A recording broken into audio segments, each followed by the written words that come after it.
challenge. Good morning, everybody. I'd like to welcome you to a regular meeting of the Madera County Board of Supervisors. Today is December 3rd, 2024. Are there any additions to the agenda? There are no additions. Very good. Thank you. Council, would you mind reading in our closed session item? Not at all, Chair, members of the board. There are two items for your closed session agenda today. The first is conference with your labor negotiators under Government Code Section 54957.6. Your labor negotiators, meaning your designated representatives, are Human Resources Director Shanika Dixon, Assistant County Administrative Officer Joel Begay, and we have Sabrina Mendez, Human Resources Manager. The employer organization is all units and all classifications that are unrepresented but not elected officials. And the last item is real property negotiators conference, under Government Code Section 54956.8. There are several properties. Their APN numbers I'll read along with the negotiating parties. For the county, the negotiating parties are Jay Varney, the County Administrative Officer, and under negotiation are the price and terms of payment for the purchase, exchange, or lease of the following properties. APN number 066022013, Mobin Gavami. APN number 064071005, 064071006, that's Southgate Brewing Company, and 064071007, 064071008, Stephen and Lindsay Hawkins. Thank you. Very good. Thank you very much. Are there any members of the public that have a question regarding the closed session items? Seeing and hearing none, we will move into closed session.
I'd like to welcome you to a regular meeting of the Madera County Board of Supervisors. Today is Tuesday, December 3rd, 2024. Council, is there any reportable action to report it out of closed session? Chair, there's no reportable action from closed session. Very good. Thank you very much. Thank you. We now will move to open and close the meeting in memory of those who we may have lost over the last month or so. Are there any individuals anybody like to remember at this time? Very good. We'll move on to the invocation and pledge of allegiance. We have Pastor Fred Thurman from First Life Assembly of God, and would everybody please stand?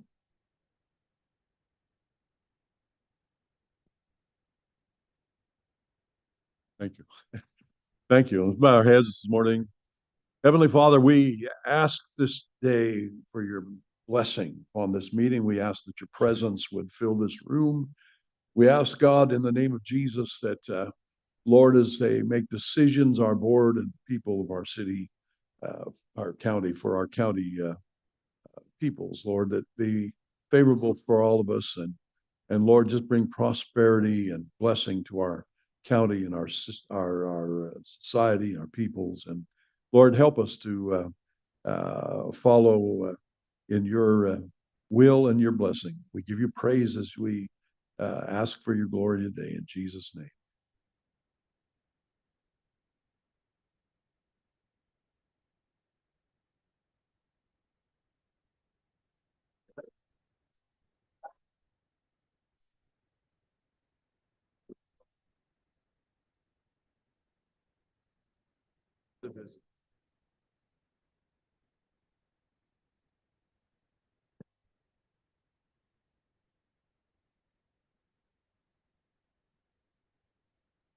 Thank you. We'll move on to public comment. And as a reminder, what public comment is all about in the definition, the first 15 minutes of each regular session are set aside for members of the public to address the board on any matter under the jurisdiction of the board, but not appearing on the agenda. The board will not take action on any items presented under public comment. Speakers are limited to 3 minutes. Anyone addressing the board is asked to print their name clearly on the speaker sheet at the podium and state their name and county of residence for the record. Yes. Good morning. Good. Hello, good morning. Tracy Kennedy, your treasure tax collector, here to report all my family's back together again. Since September, we have been working out of Veteran Services, collecting taxes because of our remodel in the tax lobby. And you really need to come and do a little field trip. It's really beautiful. It's opened up probably at least 4 workstations, which is great because I doubt if we're going to build another government center for 60 or 70 years, 100 maybe. And so Veteran Services has been just wonderful. Since September, we've had over 1,200 walk-ins that paid cash, and then the rest of them were directed to a drop box. As far as stats go, we've collected $60 million so far, 43 million in first installment and 17 million in the second installment. So we really want to thank Veteran Services. They did a really great job. And it's really nice having everybody back home again because, it's so fractured. We had to take our cash drawers down there and we had to rotate and count and move. And it was really unfortunate, but my people handled it like champs. They really did. I'm really proud of them. And then going forward, this next year, we'll probably be down 4 full-time equivalent people. 2 are having babies, and 1 is retiring, and 1 left for some cushy job at PG&E. So we won't even comment about that. And then I'd really like to thank admin for giving us 4 more parking spaces in the parking garage on the first floor. We've talked about the parking, and which is good because we get probably average 40 walk-ins a day. And during the election, we saw over 100 a day. So they must have been doing a twofer, right? So anyway, thank you to admin for the parking. Thank you to Veteran Services for use of their office.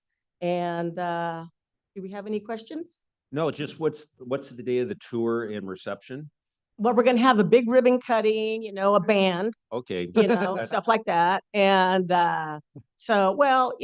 it's still kind of work in progress. Work in progress. Okay, supervisor. Yeah, I just wanted to give you a little feedback on how friendly and helpful they were at the counter down there at Veterans Oh, good. Services. Thank you.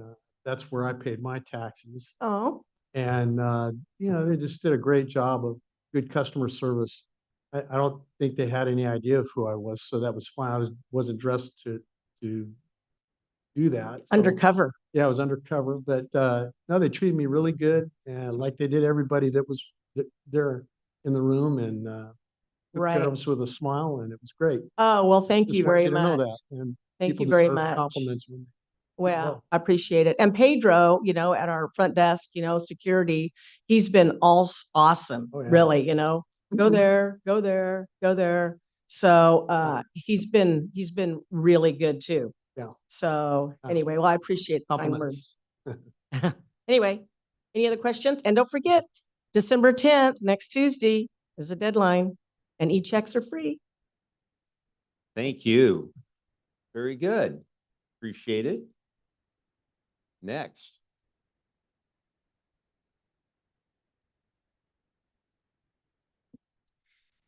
My name is Haley Walsh of Madera County. I will be speaking about the trucking company again. I was here a month ago speaking about the same topic. There needs to be something done about this company. It is outrageous that it is still in business.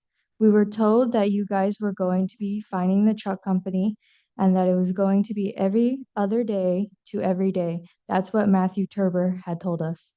I want to also talk about how I'm a school student who gets countless nights of very poor sleep with this trucking company here. All I hear is trucking trucks idling and pulling in and out of their driveway. One on a two-way street, not to mention the lights that shine into my bedroom. And yes, I have curtains. Yes, I can still see the light. The living room is filled with light at night, not to mention the other kids who live in this area getting no sleep because of the trucking company. This needs to be stopped. And yes, they are still running. Thank you. Thank you. Yes, come on up.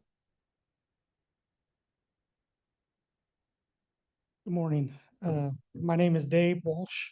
I reside at 18571 Road 22 here in Madera, California.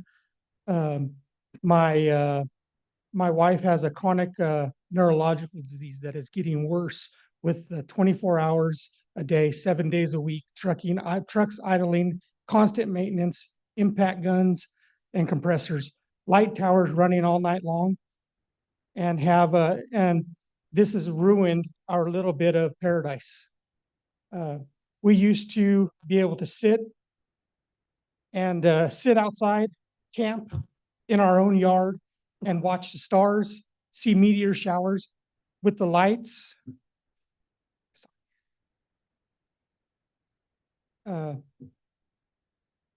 Now, with all the lights, this is no longer possible. Did you know that less than 17 parts per million of oil it takes to contaminate drinking water? Less than a teardrop. Sorry. Right now, there are 43 trucks and or trailers that in the last rainstorm washed all of their pollutants into our drinking water. Not to say how much has actually been dripped, spilled onto the ground. It is not like it's not like they care about the environment. They can tell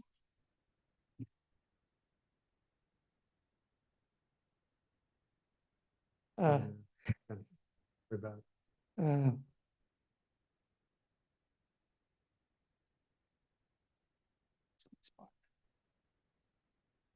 you can tell by the way they keep the property. We actually have a picture of them washing their trucks sitting on the aggregate base rock, which is porous even at 95% compaction, which is a Caltrans spec for roadways.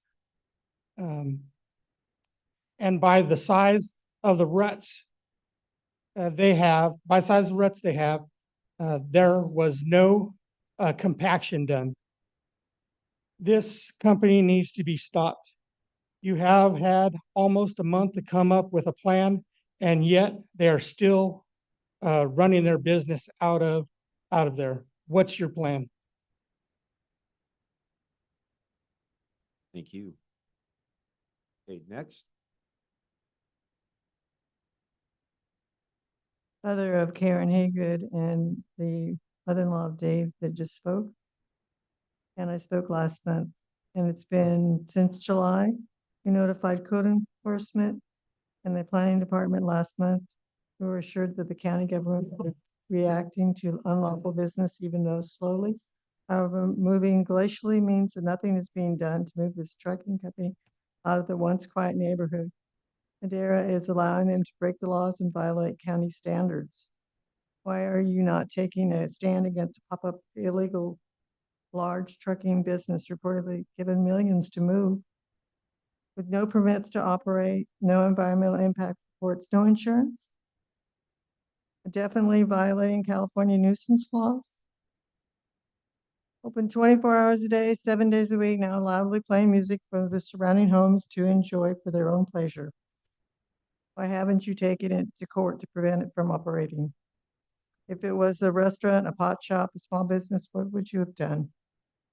I hear placating, cajoling, tough talk.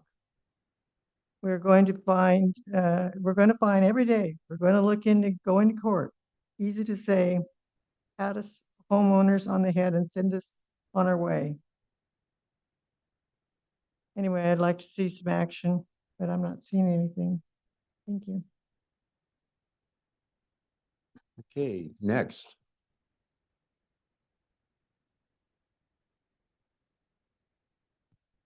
Good morning, Mr. Chair, Board of Supervisors, Sarah Voss, your Director of Public Health. And it's my pleasure this morning to introduce you to our new Assistant Director. Her name is Amalia Hernandez. She comes with over 16 years of county public health experience, and over 10 of those years were in a leadership role. So just like to welcome Amalia and give her an opportunity to say hello. Good morning. I'm really pleased and honored to be able to serve for Madera County and look forward to working with you all. I'm excited to be able to come back home and serve a community that means so much to me. Thank you. Very good. Welcome. Thank you. Super.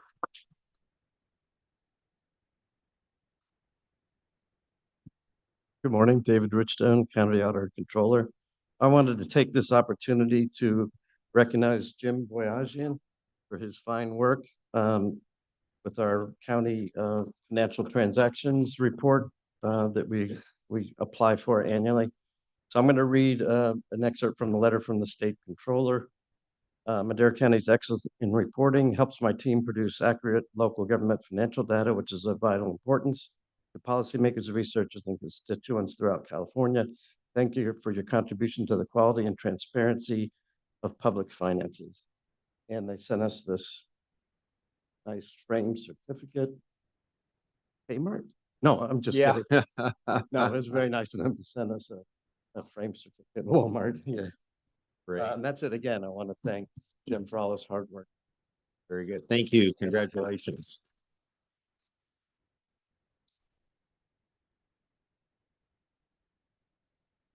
Morning, Chair, members of the board, Jared with Public Works. Just want to take a quick moment to let everybody know that we have our Valley Bulky Waste Drop-Off event happening on December 14th, Saturday, out at Liberty High School from 8 to 12. So this is the first event that we've had under the new contract for the Valley area. We just did a few weeks ago, the one up in the mountain area was very successful. Don't have all the numbers on that yet, but I heard it was quite the turnout for that. So just wanted to make sure everybody knows about that. We do have information posted on our social media and website for folks. So hopefully everybody can take advantage of this opportunity. So it's Thank you. not bulky waste, it's bulk e-waste. Actually, there is Or is it- e-waste accepted. Okay. They're also taking mattresses and doing shredding along with Okay. that. So it is, um, okay, Yep. bulk waste. Okay, excellent. Very good. Thank you. Thank you. Jared, do you know where on the campus that's going to be? I have not seen the exact layout. Red Rock has worked that out with the high school, but I know they've done events there before, so I imagine it's going to be in the main parking area out front. They're pretty good at setting up the circulation and stuff for that. So if we can get a map, we'll get a copy of that, try to share that out. Okay, thanks. Have them set up some balloons or something. Yeah, there you go. Thank you. Thank you, Mr. Chairman. Matt Treber, Development Services Director. Jamie Bax also here, Community Economic Development Director. I thought it best just briefly to discuss some of the comments that were made, and we have been in contact with those folks and will continue to be in contact. The trucking entity has been cited multiple times. $20,000 lien is in the process of being recorded. There's a 10-day notice to the property owner of that lien. So that is ongoing and done. They've been instructed that we will continue to cite regularly and lien, and that they will be placed on the property tax as well. They did come in and meet last week. They have submitted a conditional use permit application. That application is incomplete. They've been notified of that. And so we will continue that enforcement action. I did speak with a property owner representative actually about 8:30 this morning. And so they have committed to working through this process and getting it into compliance as soon as possible out there. So again, we will continue regular citations as we have done on that. I wanted the board to be aware of that and the public as well. So, thank you. Very good. Thank you very much. Looks like there might be another public comment. Apologies, I did miss one other announcement that I wanted to share. December 10th, up in Oakhurst, we're having our first workshop for our mobility study through the Oakhurst area. So wanted to make sure everybody knows that it's at the Oakhurst Elementary Cafeteria, the evening of December 10th. And again, all that information has been shared through social media and on the planning website. So hopefully folks in the mountain area will participate in that. It's a good opportunity to give input and also learn about the process and understand what's going to happen with that planning. So thank you. Is that an evening session? It is. Okay. Yeah, it's, I believe it starts at 5:30. Okay. Yeah. Gotcha. Okay, very good. Thank you very much. Any other comments? Any public comments online? None online? Okay, very good. Thank you. We will close public comments and move on to the consent calendar. Are there any items that a colleague of mine would like to have pulled for further discussion? Yes, Chair, I had a couple questions. One on B. E, B is in boy, B, and then one on Q, B and Q. Okay. quality. Okay, very good. Let's go ahead and talk about B. Rusty, I just had a quick question on the pesticide take back. Is that an ongoing opportunity for folks, or is that a one-time thing, kind of like the solid waste drop off or the bulky waste drop off that was just referenced? Good morning, Rusty Landsberger, Madera County Ag Commissioner. It's a one-time event. We did this last year.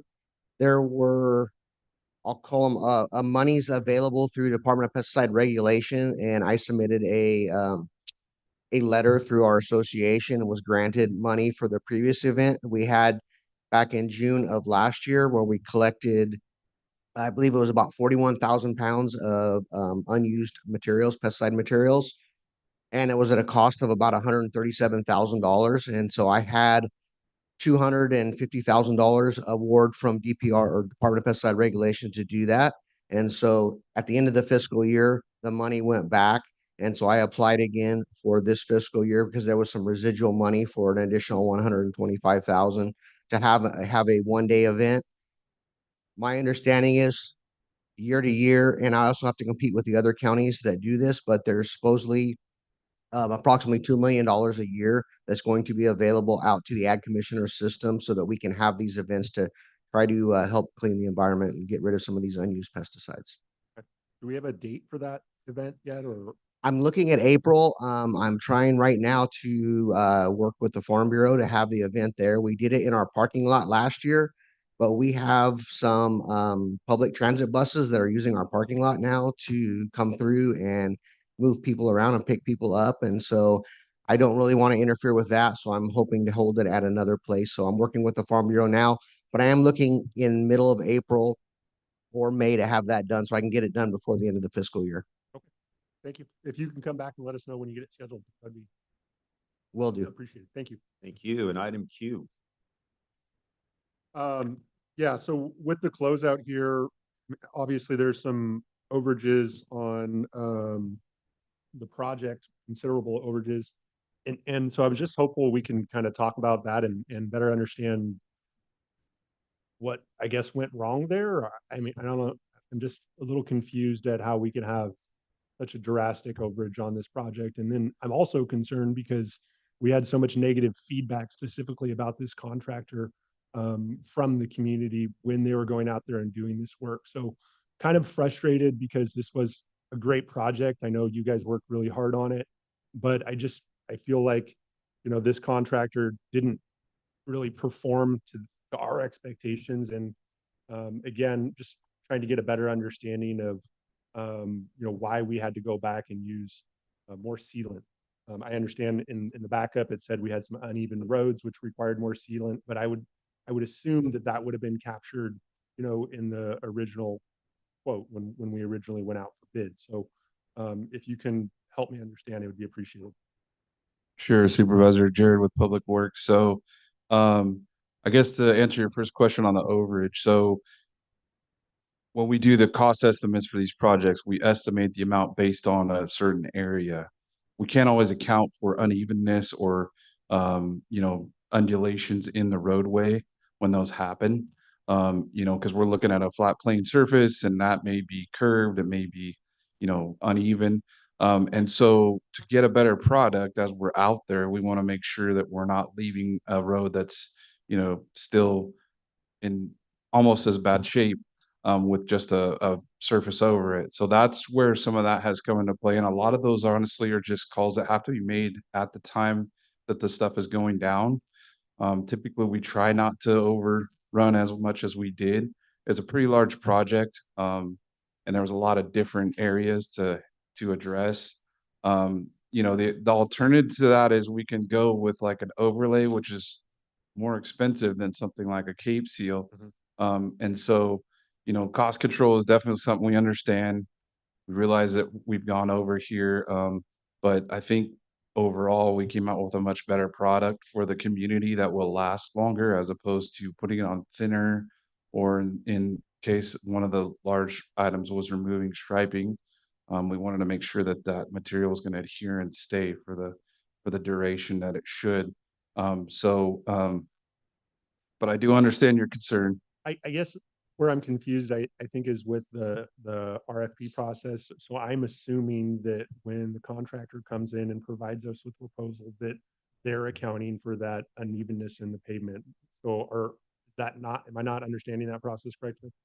They cannot always account for that because again, they can't determine what exactly it's going to take, just like we can't determine exactly what it's going to take to fill in those undulations, unevenness, right?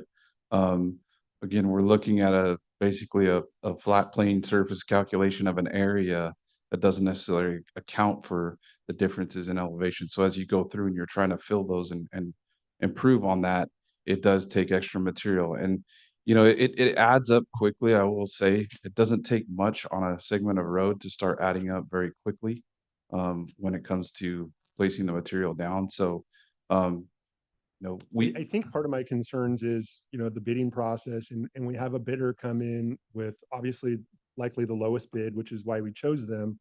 But then they come back and they need more to do the job right. And so I guess that's where I get a little concerned that we have, you know, a contractor that's come in with low bid and, you know, perhaps they didn't do a good job bidding and now they're being rewarded to an extent. So does that, you understand what I'm saying? I mean, it's just, yeah, I kind of do, but I also say that, you know, we give them quantities based on what we know, and that's what they have to bid on. If the true conditions are different, they absolutely have a right to, you know, claim that and request that. And we have a right to pay them. I mean, it's not like we didn't get a better product or a good product out of what we're paying for here. So, you know, we could have just strictly held them to what we said, and then, you know, potentially we have a surfacing that doesn't last as long as maybe as it should because of the unevenness or thin spots in there. So, you know, it is a challenge again, especially when it comes to surface seal type projects because, you know, there's ways of looking at those quantities that can change and make a difference in how those adjustments get made. So Forgive me for jumping in, but I think what he's talking about is a certain percentage of these road seal projects have undulations and are going to be required to have extra work, right? yeah, I mean, I would say that happens. Yes, it's not always common, but there can be. Yeah. Yeah. So I think to his point, if this is common, why aren't we building a certain percentage of this work into the proposals to begin with? Yeah, so we do have a 10% contingency that we authorize every time we do a contract. Right. But obviously with this, we've gone over that, and a big part of that was, if you look at the backup, there was about $170,000 in striping that we had to account for that wasn't initially discussed and considered. We intended to seal right over that striping. There was a concern raised on whether or not that would adhere and stay. And again, it's a product issue.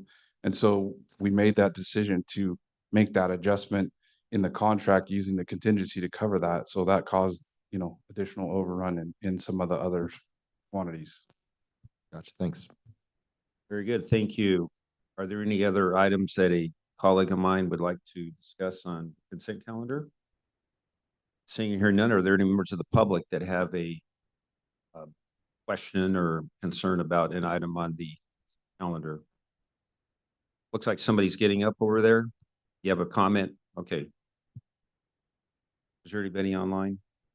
No. No comments online.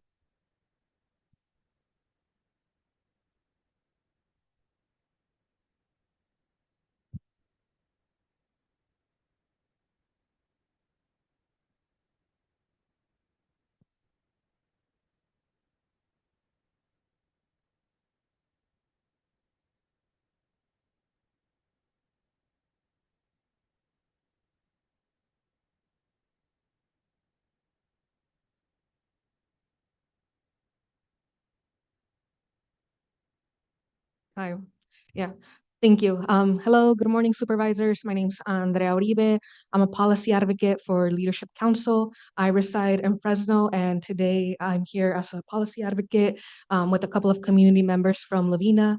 I think community members today would just like to highlight their support for item 5AC. This is an item to have a MLRP project, have a pilot MLRP project in the community of Lavina.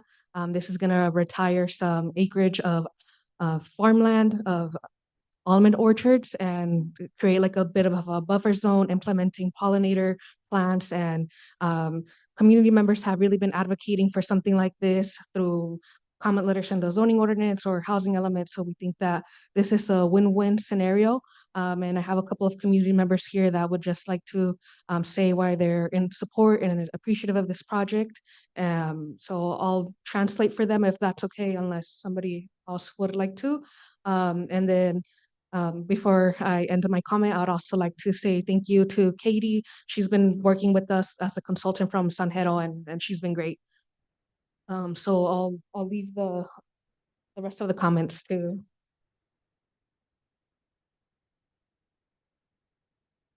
Buenos días, mi nombre es Eduviges, yo vengo representando la comunidad de La Vina. Hello, my name's Eduviges, and I'm here representing the community of Lavina. Estoy muy entusiasmada en el proyecto que tienen para retirar parte de la cosecha de los árboles que están muy cerca de las casas, cosa que está afectando porque cuando levantan la cosecha se mueve mucho la tierra por las raíces tan grandes de los árboles y y vibran las casas y estamos preocupados de que las casas se dañen.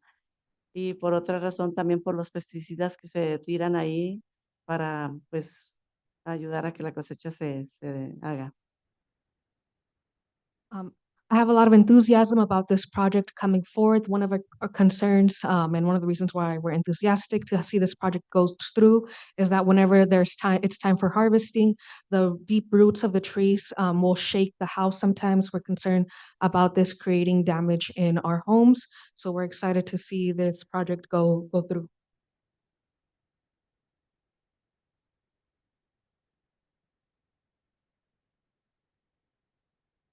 Soy la señora Berta García de la comunidad de La Vina y ya tengo 26 años viviendo en el condado de La Vina y estamos teniendo muchos problemas con los árboles que están cerca de mi casa y están dañando mucho las casas y hay muchas enfermedades del cáncer, asma, para todos. Hay muchas personas que han muerto ahí en el condado de La Vina y queremos que por favor, apoyamos para que nos retiren poquito todos los pesticidas que están echando porque son muy peligrosos para la comunidad de La Vina y tenemos muchas necesidades en el condado de La Vina y nos hace falta como los caminos que están muy dañados y las luces y otras muchas necesidades que tenemos para que nos ayuden para ahorita en el tiempo de la agua. No podemos salir del condado de la Vina por las lluvias que hunden todos los canales, no nos dan chance de salir para acá, para Madera, porque no tenemos la opción de salir por ninguna parte. Y queremos que por favor nos ayuden y estamos apoyando el proyecto ese para los vestidos y los árboles. Gracias. She said, hello, my name is Berta Garcia. I've lived in Lavinas Township for around 26 years. We're really excited to see this project go through. The trees are truly too close to the homes. Whenever there's harvesting, there's also a lot of dust and pesticides concerns. And this has resulted in, we often see high density cases of asthma and cancer within the community of Lavina. So we're excited to see the removal and distancing of the almond orchards. So I'm also taking this time to say that there are a lot of necessities within the community of Lavina, such as roads, street lighting, and especially now that the rain season is coming for us, there's limited ways to leave Lavina's township, and there's will oftentimes be flooding within the zone. So I'd also like the supervisors to keep this in mind and continue to ask for your help and for your assistance in our community. She said, and I'm excited to see this project go through. All right, very good. Thank you. And I'd also like to give it up for the property owner. She hasn't been mentioned, Deborah Reitz. She's a member of the Davis family, Brian and Nick and David and all those folks. And thank you for thanking us for all the work that's been done in Lavina with all the street lights and the road pavement and the great road conditions. Thank you. Okay, is there any other comments from my colleagues? Any members of the public? Seeing and hearing none, I'll accept a motion for action. Move to approve. Second. We have a motion and a second. Roll call vote, please. Supervisor McCauley. Yes. Supervisor Wamhaugh. Yes. Supervisor Rogers. Chairman Poitras. Yes. Vote passes 4-0. Supervisor Gonzalez is absent. Thank you very much. It is a little past 10:30, and it is now time to move on to our public hearings. And we'll start out with item 7A. Community and Economic Development Department, Planning Division, hearing to consider an adoption of a resolution denying the appeal of the Planning Commission's decision to deny a conditional use permit 2021-021 and mitigated negative declaration 2024-09 for the outdoor event venue. Good morning, members of the board. Jamie Bax, Community and Economic Development. As mentioned, this is a hearing to consider a conditional use permit. This item was considered by the Planning Commission and they denied the application, and the applicant has since appealed that decision. Usually conditional use permits do complete their process at the Planning Commission. However, it's been appealed, and so that's why we're here before you. So Annette Kephart, Senior Planner from my office, is going to briefly go through the project itself, the location, and what the applicant included in their application, and would be happy to answer any questions. Thank you. Good morning, supervisors and chairman. In front of you today, we have an appeal of the Planning Commission's decision to deny conditional use permit 2021-021 to allow the operation of an outdoor recreational center for events. A mitigated negative declaration 2024-06 has been prepared and is subject to approval by the board if the board approves the appeal. No approval is required if the board denies the appeal and the CUP application. This project is located on the north side of Avenue 14, approximately 0.6 miles west of its intersection with Highway 41 at 40887 Avenue 14. The general plan designation for the property is agricultural exclusive. The O'Neill's area plan designation for this parcel is a resource conservation area and public lands. And the zone district is agricultural rural exclusive 40-acre district. Here you can see a copy of the site plan that the applicant provided. This property includes a main building, a kitchen, restrooms, and 2 shaded structures along with a 95,000 square foot stage with terrace seating. The buildings and stage would be used for weddings and other types of events. These wedding events may be scheduled on Fridays, Saturdays, and Sundays with operational hours from 9 a.m. to 10 p.m. And a maximum 200 guests will be allowed at the facility at any one time. During the weekday hours, the project would be open from 9 a.m. to 5 p.m. for potential customers to visit and tour the facility. The applicant resides on the southeast portion of the parcel and will live on site. And this project would be accessed through via Highway Avenue 14. So numerous public comments in opposition have been received for the project. This project is in the O'Neill's area plan and is designated as resource conservation and public land. The proposed use is not compatible with this area plan. The scale and intensity for the proposed facilities are incompatible with the area's predominantly agricultural and residential character. This project does border the Bonadelli Rancho's 9 subdivision. And potential issues include increased traffic congestion, noise pollution, general disturbances, and emergency response challenges. This could adversely affect the property values and desirability of the surrounding residential neighborhood and generate substantial noise from events and amplified music. Dust from the vehicular traffic and outdoor activities could also contribute to health concerns. On October 1st, 2024, the Planning Commission adopted a resolution denying the applicant's request for a conditional use permit. The motion was approved unanimously with a 5-0 vote. On October 11th, 2024, the applicant submitted a letter of appeal to the Planning Commission's decision. Staff recommends adoption of a resolution today to deny the appeal of the Planning Commission's decision to deny the conditional use permit 2021-021 and mitigated negative declaration 2024-09 to allow an outdoor recreational facility for events. I'm available for any questions. Very good. Thank you very much. Are there any of my colleagues that have a question regarding this item? Seeing and hearing none, this is a public hearing, and anybody wishing to make a comment on this particular item, feel free to come on up to the microphone, and the 3-minute limit per comment will be in practice. So come on up.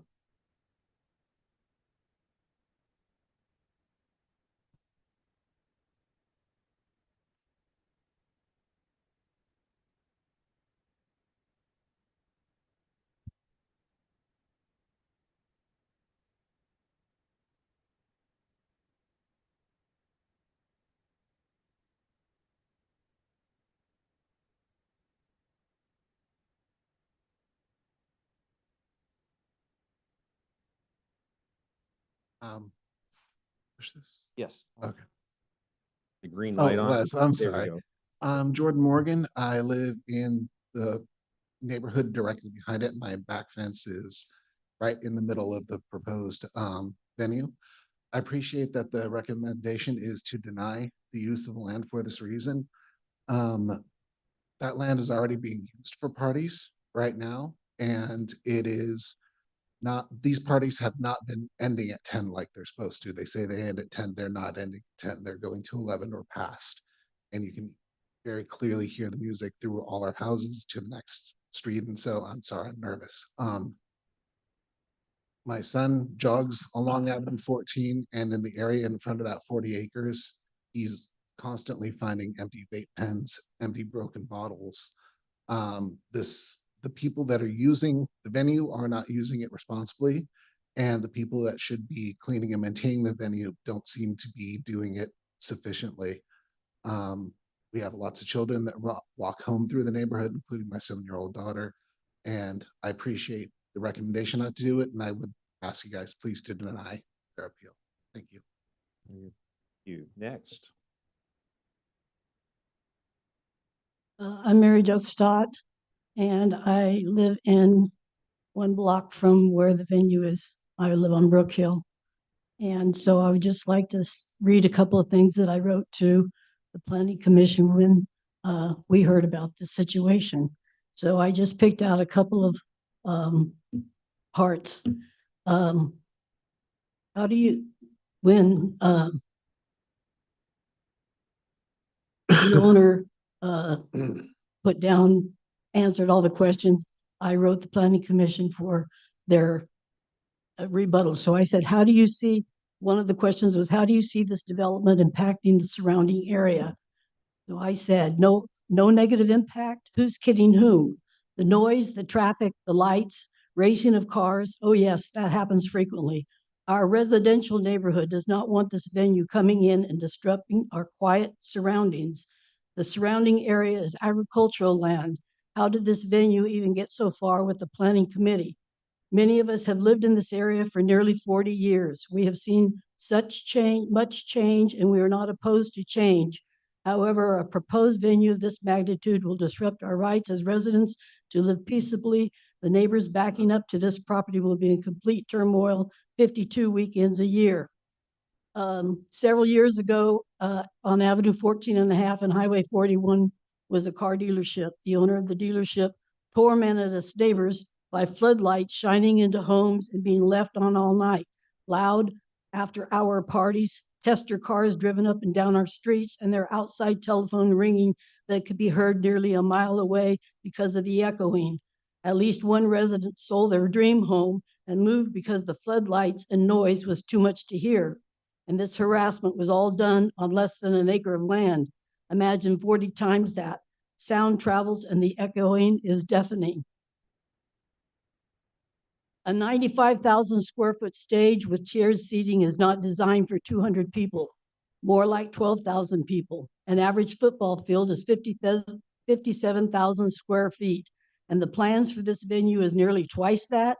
Please, a 95,000 square foot area is over 300 square feet. That is more than 1 acre. Concerts will be planned and crowds much larger than 200 will be attending in no time at all. And then who will stop this disaster from expanding? And I see from the previous people that talked in the public comments of this trucking company I don't know anything about it, but it must back up to some residential people, and these people are in torment of what's going to happen. Please don't let that happen to our neighborhood, because we love living out there in the quiet and the stars, and the main traffic of these cars will be coming down Avenue 14, which is a residential street. Thank you. Thank you. Come on up. Good morning. My name is Jan Smith, and I'm a resident of Mariposa County. But my interest in this proposal is that I own the cattle ranch directly north of this proposed venue. When people tell me milk comes from a carton, water comes from a bottle, and all that lovely produce you see in the supermarket is made by the guy in the back, there's an enormous disconnect between our urban population and how food is produced.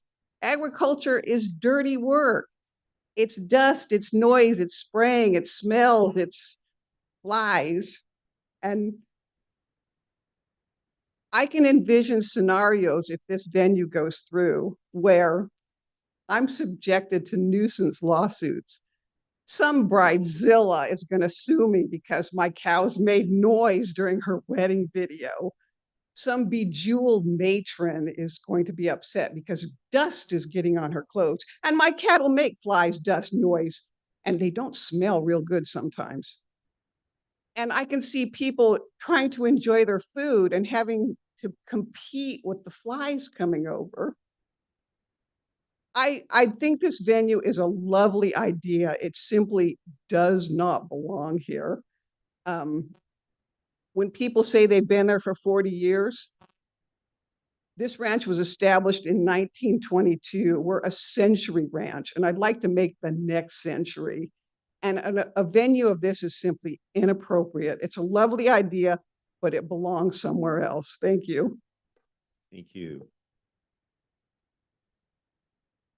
My name is Dave Thorpe. I own 40 acres right next to Jen, right along that road.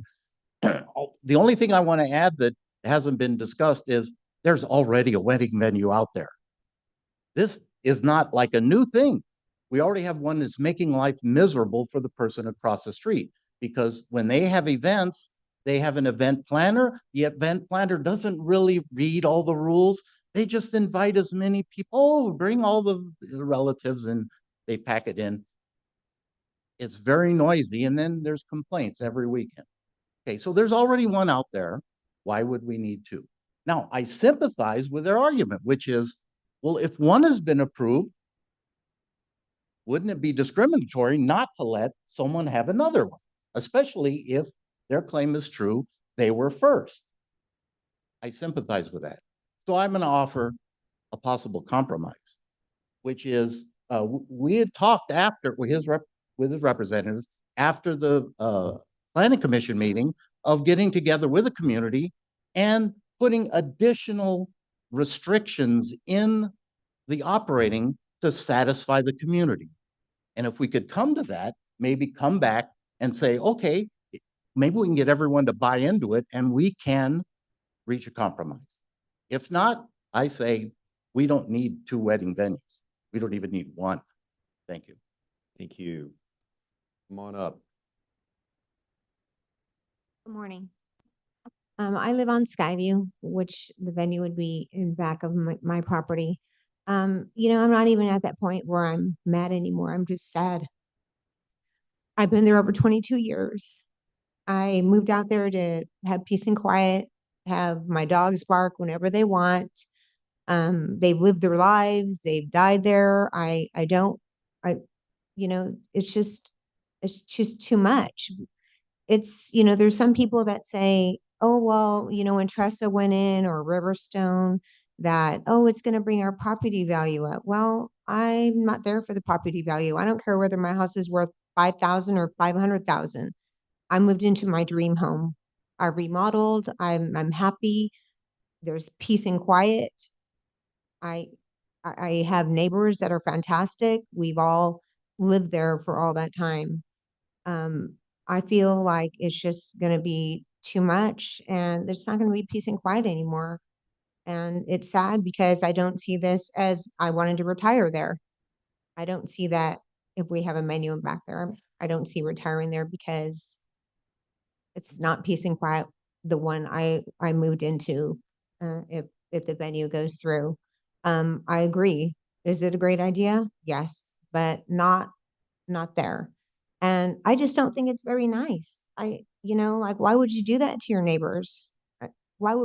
I wouldn't do something that would hurt all my neighbors around me. I just don't think it's very nice to say, okay, well, I'm going to disrupt this whole Bonadeli Ranchos because I think a menu is good here.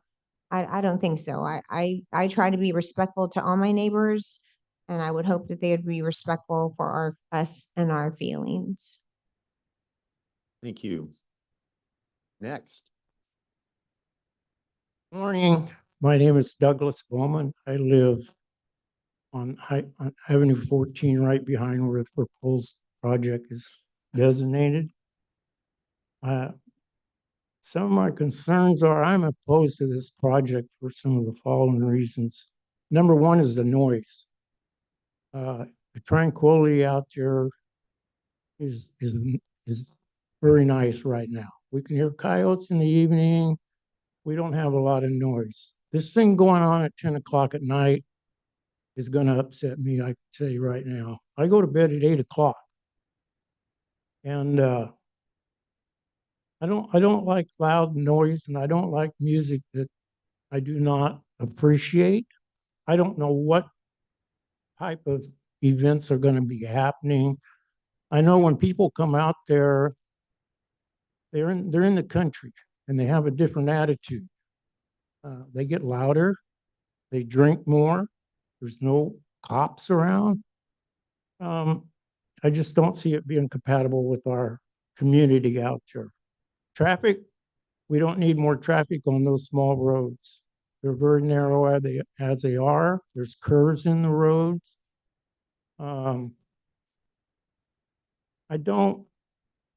I wish I knew a little bit more about the venue of this thing, but I think alcohol might play a big part in what's going to happen late at night, 10 o'clock at night. Closing time at 10 o'clock is way too late. If they would designate a little, maybe indoor activities instead of the outdoor activities to shut down maybe at 9 o'clock, the outside, that'd be a different, but it's not going to be compatible with us. So I am opposed to the project. It is designated ag land. Leave it designated ag land. Cows, whatever. Thank you for your time. Thank you. Come on up. My name is Matt Houts. I live on the west side of Skyview Road. My backyard is a project as well. I'm a newbie out there. I've only been there for 31 years. I raised my family, my kids, and I do the same with my grandchildren. I have a question that I'd like to know. I looked into this. I recently retired this year in 2024 from the construction industry, commercial, 42 years, general engineering, general building, and was unable to determine if a permit for grading had ever been issued. I say that because all rough grading has been performed. And I'm talking serious grading to the tune of in excess of 2,000 yards is the best of my speculation of eyeballing what's going on here. They had a D9 out there ripping 48 inches deep to get through the hard pan. San Joaquin Valley Air Pollution Control Board has no record of that, of people that I've communicated with for years, and they looked into it, couldn't find anything. County of Madera couldn't find anything. That's not to say there hasn't been one. I would like to know if anybody knows if a grading permit has, and if it has not, that raises a concern of mine is, will the owner comply with other issues down the road, such as previous parties have already been out there stated. There was a particular night that the party was going on well past 11 o'clock. My neighbor called the sheriffs, and the sheriffs ended up going out there 3 times in the same evening. We had the records to that, and I believe they were copied and submitted to you on the previous meeting that we had. So they were asked to cease and desist. It was after 11 o'clock. They continued on, continued on. Another thing that concerns me. So when the grading was taking place, for example, there was times they literally graded 24/7, all night long. And although it's not a hard and fast rule, CCNR suggests no noise past p.m., no noise starts or 8 a.m. That was thrown out the window. So having said that, my concern is what is going to happen when they open. They claim no more than 200 people. The parking lot holds 200 cars, not to mention 9 others for this. Again, only 1 person per vehicle going to come to these things to a 95,000 square feet. Anyway, I believe I understand why they're so concerned about this. Already got a lot of money into this, and they need to try to, and that is due to their own getting the car. All right, thank you. Come on up.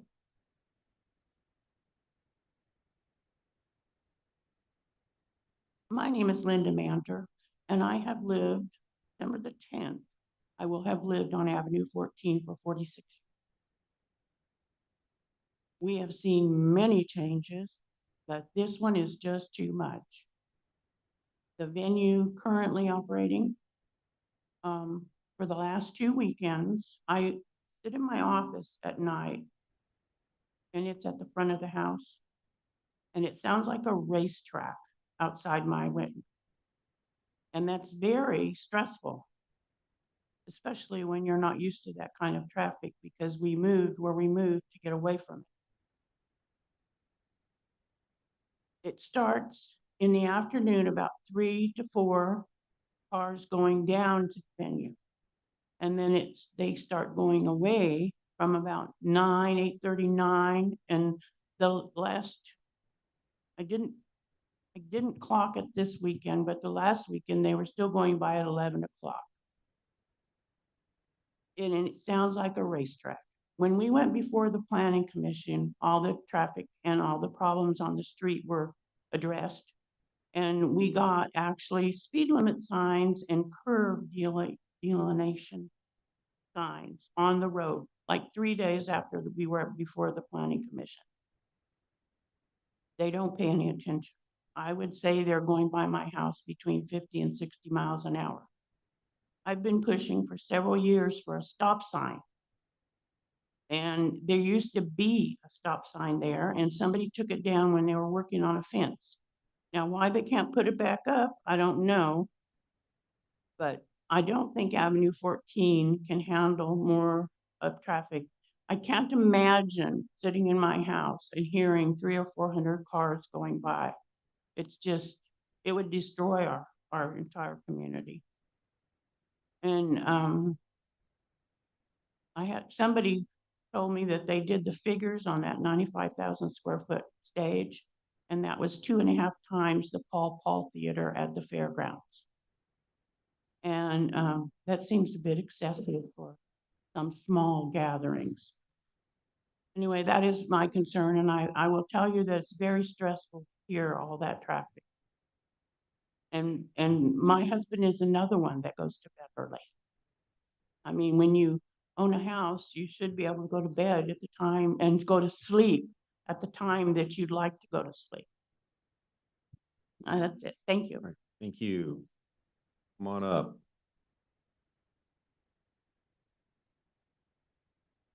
I'm Sandra Valenti. I live on Avenue 24 years. And I just want to say that this is a residential area. Many kids out playing, kids, basketball.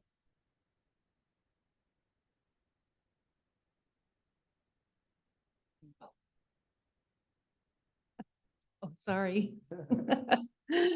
I don't feel that this is appropriate for the neighborhood. We do have cars, and I'm right on 41. We have cars racing up and down that street all day and night.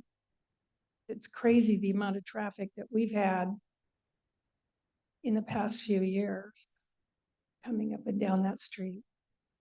So I really hope that you deny, considering this is a agricultural area and a residential area, that our kids are trying to grow up here. Very good. Thank you very much. Next. My name is Daryl Herzog. I own the property adjacent to the existing house and 40 acres that's there. That house is 30 foot off the back fence.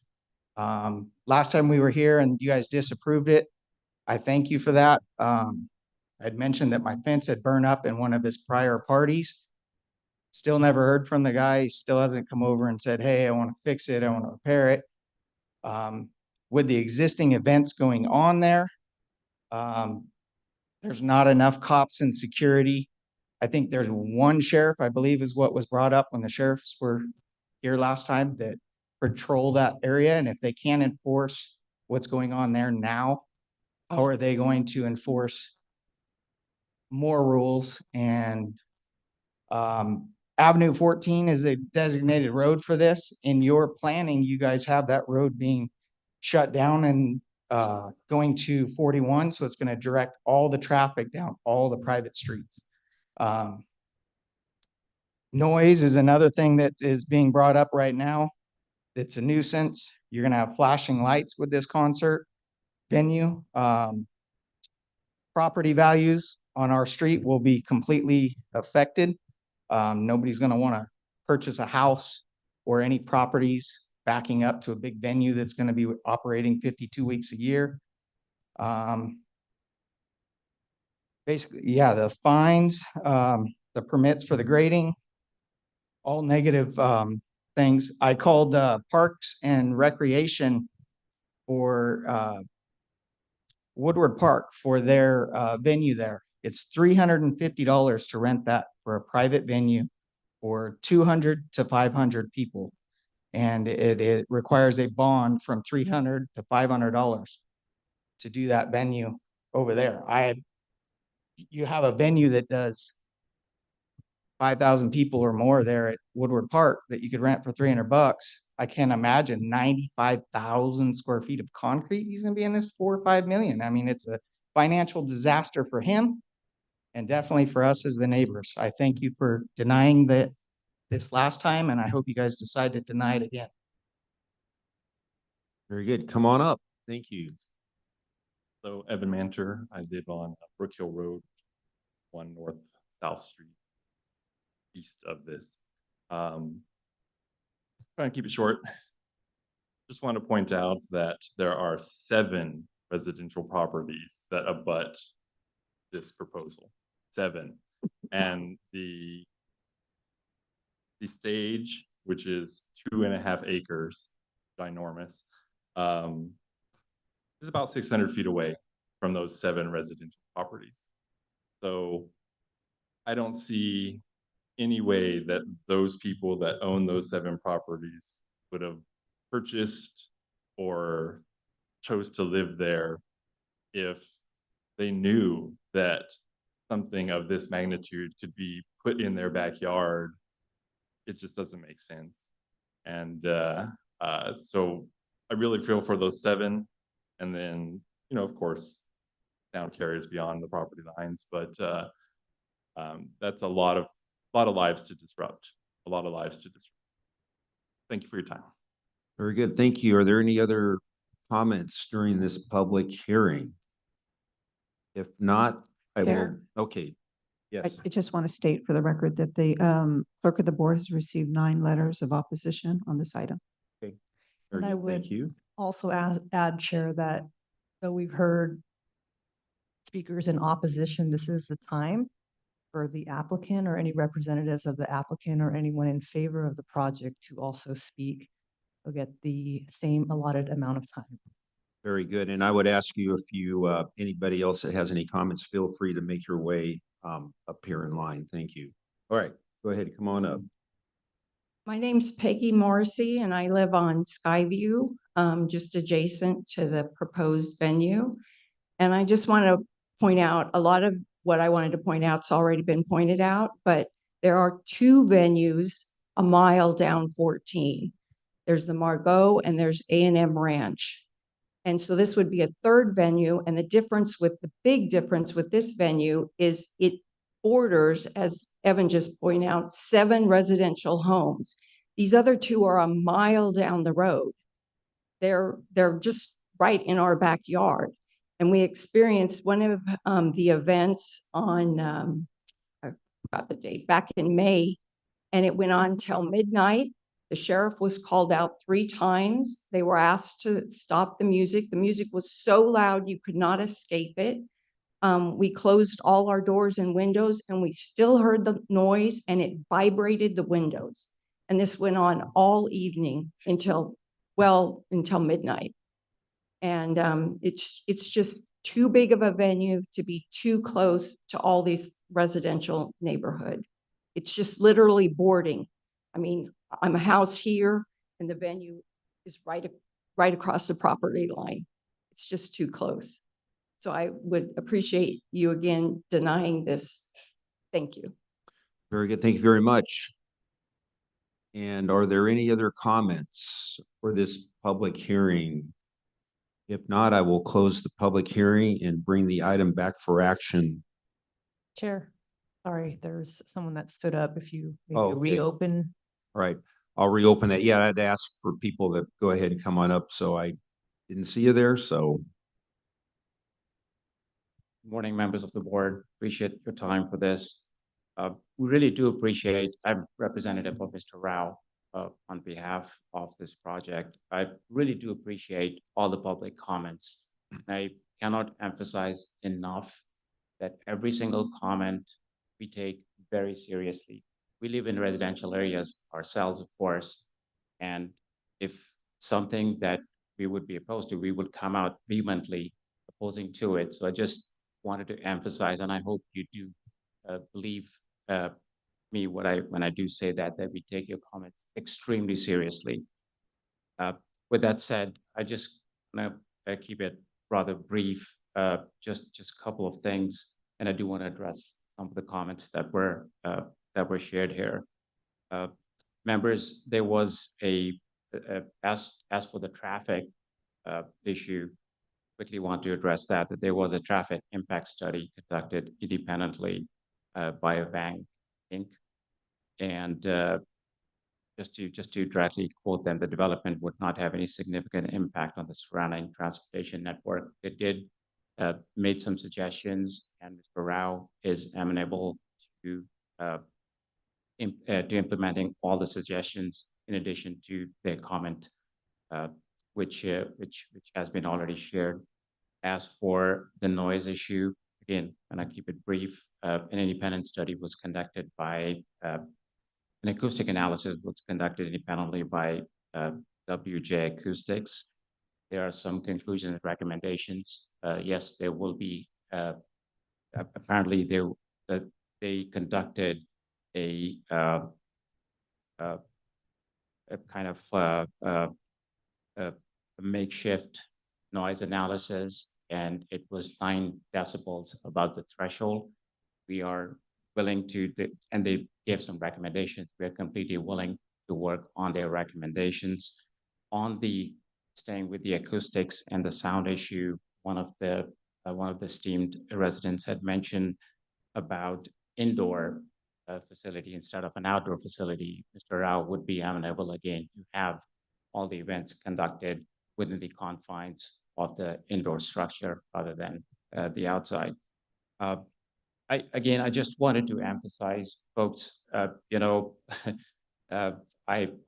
now working with Mr. Rao on this. Just to go a little bit to digress, I do believe that David Attenborough is the only celebrity out there. We love the wilderness. We love open spaces. We love peace and quiet. We have that completely in our analysis, in our plans when we put forward this project. And finally, I just wanted to mention one of the esteemed residents had mentioned that there is another facility, which is also an outdoor recreational facility. Members of the board and public, we had put forward our application before. I believe it's, I'm massacring its name. I think it's Marcus. 10 seconds. Can you wrap it up in 10 seconds? We had put forward our application before Marcus's application, and it is essentially the same as to the business plan. And while this is about a quarter mile up the road, that was approved, and ours is where it is right now. Very Thank you, good. and appreciate your time. Appreciate the comments. All right, thank you. Are there any other comments for the good of the group during this public hearing? Is still open. I think you've already. Okay. Okay, if there are any other public comments, if not, we will close the public hearing. It is We had closed. just- Sorry. We Sorry. had- A few of us have just taken. And I thought Yep. that's- Thank Council. you. Yeah, just not fair to allow a readdress. Thank you. Yes, let's hear from our staff and then we'll go to supervisors. Thank you, Mr. Chairman. Just to kind of echo on to what Annette had mentioned initially, this project is located within the O'Neill's area plan. The line for that area plan does end at Avenue 14. This property is on the north side of Avenue 14. So it does fall within the resource conservation area designation of the area plan. In addition, it is directly adjacent to Bonadeli 9 subdivision. So those are the reasons why we included our findings to include those 2 criteria that they're not meeting. So we'd be happy to answer any questions that you might have in regards to this item. Very good. Supervisor. Pardon me, I have 3 specific questions. Why is this facility operating outside of a CUP already? Seems like it's a cart before the horse development. Was there grading done? Did they have a grading permit? If not, aren't we finding them? Thirdly, if obviously they're operating, otherwise the sheriff wouldn't have been out there 3 times for some event. And were they fined, and are we carrying through with those fines? Because this really gets under my skin. I would be disinclined based on the blatant disregard for the rules first of all. That would be the first thing I would say. No, because you don't keep the rules. You're not going to keep them later on. That would be the first thing. But this is just, my mind is blown by how inconsiderate it is of individuals to move into a space like this and try to develop basically a city where there is no city, and there are people who, like myself, enjoy the open spaces and the farm life, the quiet. You take your children there to raise them because it's safe.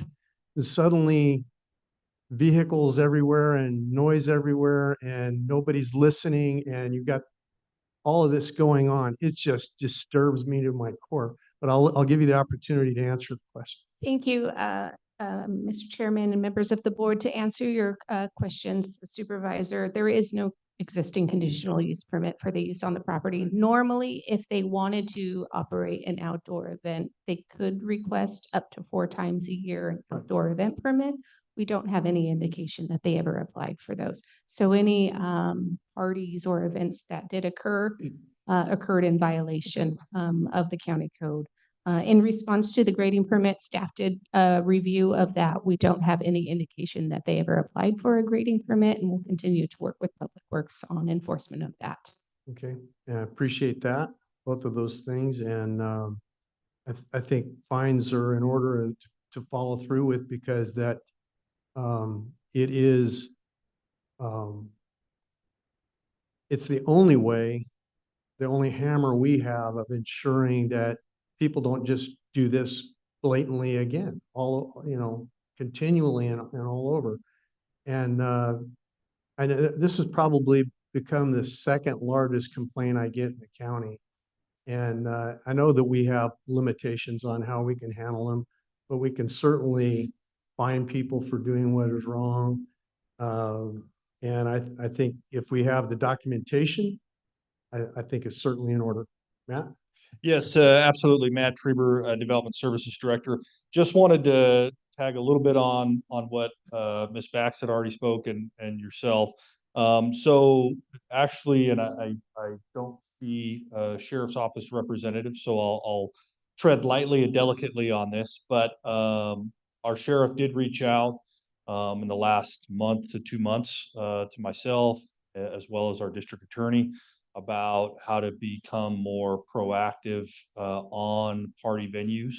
And so we do have a process that we have commenced and started to implement with ticketing and books live time when a deputy gets reported out there, that would allow for that enforcement arm and branch of, in essence, county code enforcement on Saturdays and Sundays and Fridays when there's late parties, that they issue that citation in the field at the time of that. So I certainly understand the frustrations there.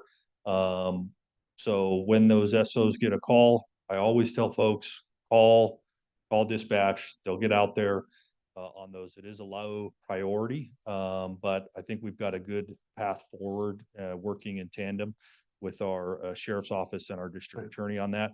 The one thing on the grading I would just call out for, right? And this is by no means do I think is exactly what has occurred here. I just want the public and the folks to understand, right? It is ag zoned. And so ripping and tilling and those things are permitted. They don't need a permit for that type of activity on an agricultural piece of property.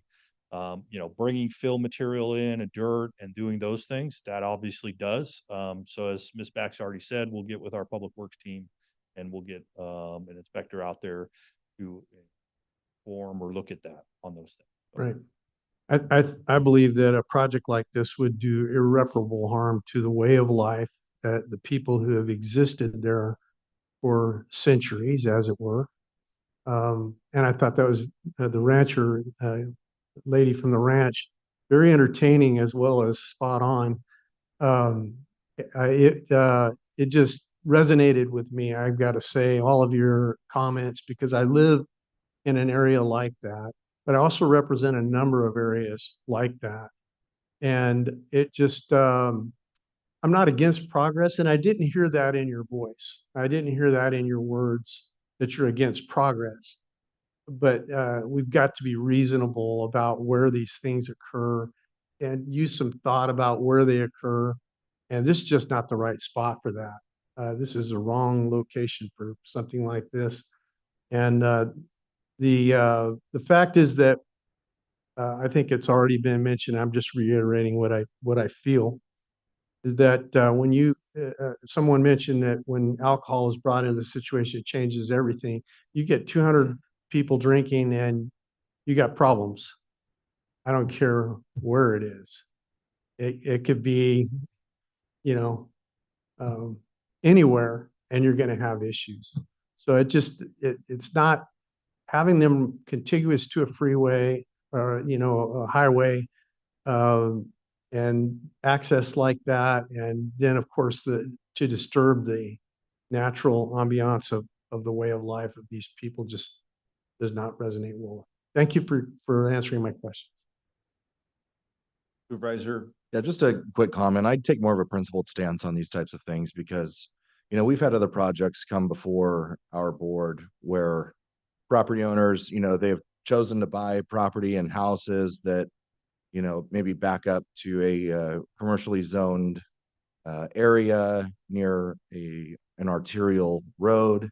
And, you know, they're up in arms about a project that's coming in. And I have less sympathy for them because they bought a property that was next to a commercially zoned property near a major arterial road or a hard corner, something like that. I have a lot less sympathy for them because, you know, they knew what they were buying, or at least they didn't do their research when buying. Right. This is not the case. This is zoned ag next to, it borders 7 residential properties. And, you know, the wedding venues that exist are down the road, and the only people who can hear them are the other wedding venue across the street. This is not the case here. So, and the idea that, you know, you would put millions of dollars of infrastructure without even getting a conditional use permit and operating already blows my mind. I still can't believe that you put that much money without even getting approval to operate. It's sad. I feel bad. But it seems crazy to me. Very good. Any other comments from my colleagues? Yes, Supervisor. Sure. Thank you. Thank you to my colleagues as well for their comments, and thank you for the community for coming out and expressing some of your concerns. Some of the similar concerns I heard when we met last year on the Margot. Although I don't see these two venues as the same, I think they're very different for a number of reasons. Beyond that, you know, some of the comments that my colleagues again have made in regards to compliance issues, you know, existing zoning. You know, ultimately this project just doesn't fit in this location. So I'm going to spare you the rest of my comments, and I'll just move to adopt a resolution denying the appeal of the Planning Commission's decision. Second. And I'll opine by saying roll call vote, please. The public hearing was already closed. Several times. Supervisor McCauley, Yes. Supervisor Wamhaugh, Yes. Supervisor Rogers. Yes. Chairman Poitras. Yes. Vote passes 4-0. Thank you very much. Okay, thank you. We'll move on to item 7B. Board of Directors, Special Districts, County Service Area Number 1, Indian Lakes, Public Works Department, Administrative Services Division, hearing to consider an adoption of a resolution establishing increased water rates and levying the increased rates within County Service Area 1, Indian Lakes. Good morning, Mr. Chairman, members of the board. Andrea Saldati, Deputy Director for Public Works. Before you today is a rate study for the water rates in SA1 Indian Lakes. The rate increase essentially is just a CPI escalator that would go for the next 5 years. At this point in time, the CPI for this year is 3.7%. So what we are proposing is to take the water rate from the current monthly rate of $49.57 to $51.40. That's their base rate. The volumetric rate currently is 87 cents and is proposed at 90 cents. After this rate increase, the rate would increase by whatever the CPI is every July 1st. We noticed all the property owners, there's 514 property owners. At this point in time, in order to protest this increased rate, we would need 258 valid protests. At this point in time, we have one. So with that, our recommendation is to move forward with adopting the resolution to increase the rate. Very good, thank you. Before I open the public hearing, are there any questions regarding this item from my colleagues? Seeing and hearing none, I will open up the public hearing. Are there any members of the public who wish to comment on item 7B, the Indian Lakes Public Works project? Seeing and hearing none, anybody online? None online. Okay, well, I'll close the public hearing and bring the item back for action. Chair, I'll move to approve. But before I do, I just want to thank staff for all their work. I think that we only got one protest vote is a testament to your guys' efforts in going out there, communicating with the community. So thank you for that. But again, I would move to approve. I'll second. We have a motion and a second. Roll call vote, please. Supervisor McCauley? Yes. Supervisor Warmholm? Yes. Supervisor Rogers? Chairman Poitras? Yes, Vote passes 4-0. very good. Item 7C. Board of Directors, Special Districts, County Service Area Number 16, Sumner Hill, Public Works Department, Administrative Services Division, hearing to consider an adoption of a resolution establishing increased water and sewer surcharges and levying the increased rates within the County Service Area Number 16, Sumner Hill. Good morning. So this is actually a little bit different than the Indian Lakes rate increase. This is actually an additional surcharge for the folks of Sumner Hill. What we have done is we've worked very closely with the HOA of Sumner Hill to come to an agreement on their water rates. Essentially, what the folks of Sumner Hill would like to do is to privatize their water system, which would mean they would move to a private utility company. The county would no longer be responsible for their water system or their sewer collection system. So what we're trying to do is just to create a consensus for an interim period of time. And so the solution that we came up with is an additional surcharge to essentially close the revenue gap needed in order to cover their operation and maintenance expenses. And so what we are proposing is a surcharge every single July 1st, starting here in January, and then every July 1st after for both water and sewer. They currently have an ACO that will not change. It's $85 a month. That will continue to be. The set water rate will continue to be, the volumetric rate will continue to be, all of that stays the same. The only thing that is in addition is this additional surcharge. The surcharges are listed in the board backup documentation. It was also listed in the public notice that was sent out to all the residents. One thing to mention with Sumner Hill is that they did have roughly over $500,000 in debt. And this surcharge has absolutely nothing to do with that debt because the HOA took it upon themselves to levy a debt service on themselves collected by the HOA. And we did that in agreement to, if that passed, we would keep it out of their rate. And so the HOA actually delivered a check to us here at the county in October, and that check was for roughly $550,000 of their debt payment of roughly $580,000. And so we're able to pay off a huge portion of their debt. And the rest of that payment will be coming to us before the end of the fiscal year. We've already spoken. They essentially have pretty much all of it. They just want to be able to make the payment all at one time. So, I mean, that's a huge, huge testament to how closely the folks of Sumner Hill are willing to work with us and take the initiative to impose these rates, pay for their debt themselves. And essentially, they want to get into a good standing where they can privatize. And so they're taking all the appropriate steps to do so. So we greatly appreciate working with the HOA. They have been great in actually doing the public outreach piece for us. The HOA, we give the HOA the information, they distribute it to the homeowners. Our piece of this rate, we did send out a public notice. The HOA did have a meeting, but we did notice 49 properties. At this point in time, we would need 26 protests, and we have one valid protest at this time. So with that, our recommendation is to move forward with the resolution to adopt the surcharges. Very good. Thank you very much. Are there any questions regarding this item? This is a public hearing. I'll open up the public hearing at this time. Are there any members of the public who wish to comment on this item? Anybody online? No Very comments good. online. There are, looks like there's no public comment, so I'll close the public hearing and bring the item back for action. Move. Go ahead, move for approval. I'll second. We have a motion and a second. Roll call vote, please. Supervisor McCauley. Yes. Supervisor Wamhaugh. Yes. Supervisor Rogers. Yes. Chairman Poitras. Yes, Vote passes 4-0. thank you very much. Congratulations, Andrew. That concludes our public hearing items. We'll go back to discussion items and we'll go to item 6A.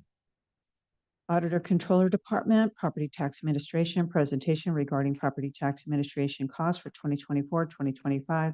Set a public hearing for January 14th, 2025 at 10:30 a.m. to consider the adoption of a resolution approving the property tax administration costs and fees for fiscal year 2024, 2025. David Richtown, Auditor Controller. As mentioned, this is our annual presentation of property tax administration fees. I'm going to go briefly on the discussion here and point out that our county code requires me to report property tax administration costs of the assessor, tax collector, auditor controller, and assessment appeals board. The code also requires the board to hold a public hearing on these reports and make findings and determinations after the required hearing. At the conclusion of the process, the auditor controller is authorized to collect the property tax administration fees from some of the entities that share general property taxes to partially reimburse the county general fund for the costs of administering the property tax system. The net cost of administering the system for 23-24 was a little over $4 million. Most of those are non-chargeable costs by law, specifically about 2.9 million to the schools and 600,000 to the general fund. So that leaves $621,559 that is reimbursable and back to the county, and it's split among the three departments. The assessor about 486,000, auditor controller 39,000, and tax collector 97,000. The recommended actions on page 1 of the exhibit was for me to present these costs, which I've just done, and to set the public hearing for January 14th. The board agenda item says January 17th on it, so that needs to be corrected because our meeting would be January 14th. But other than that, those are the recommended actions. Very good. Thank you very much. Are there any questions for David?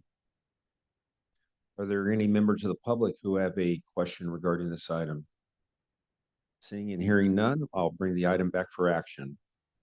Move to set the public hearing January 14th. Second. We have a motion and a second. Roll call vote, please. Supervisor Rogers. Yes. Supervisor Wamhaugh. Yes. Supervisor McCauley. And Chairman Poitras. Yes, Vote passes 3-0.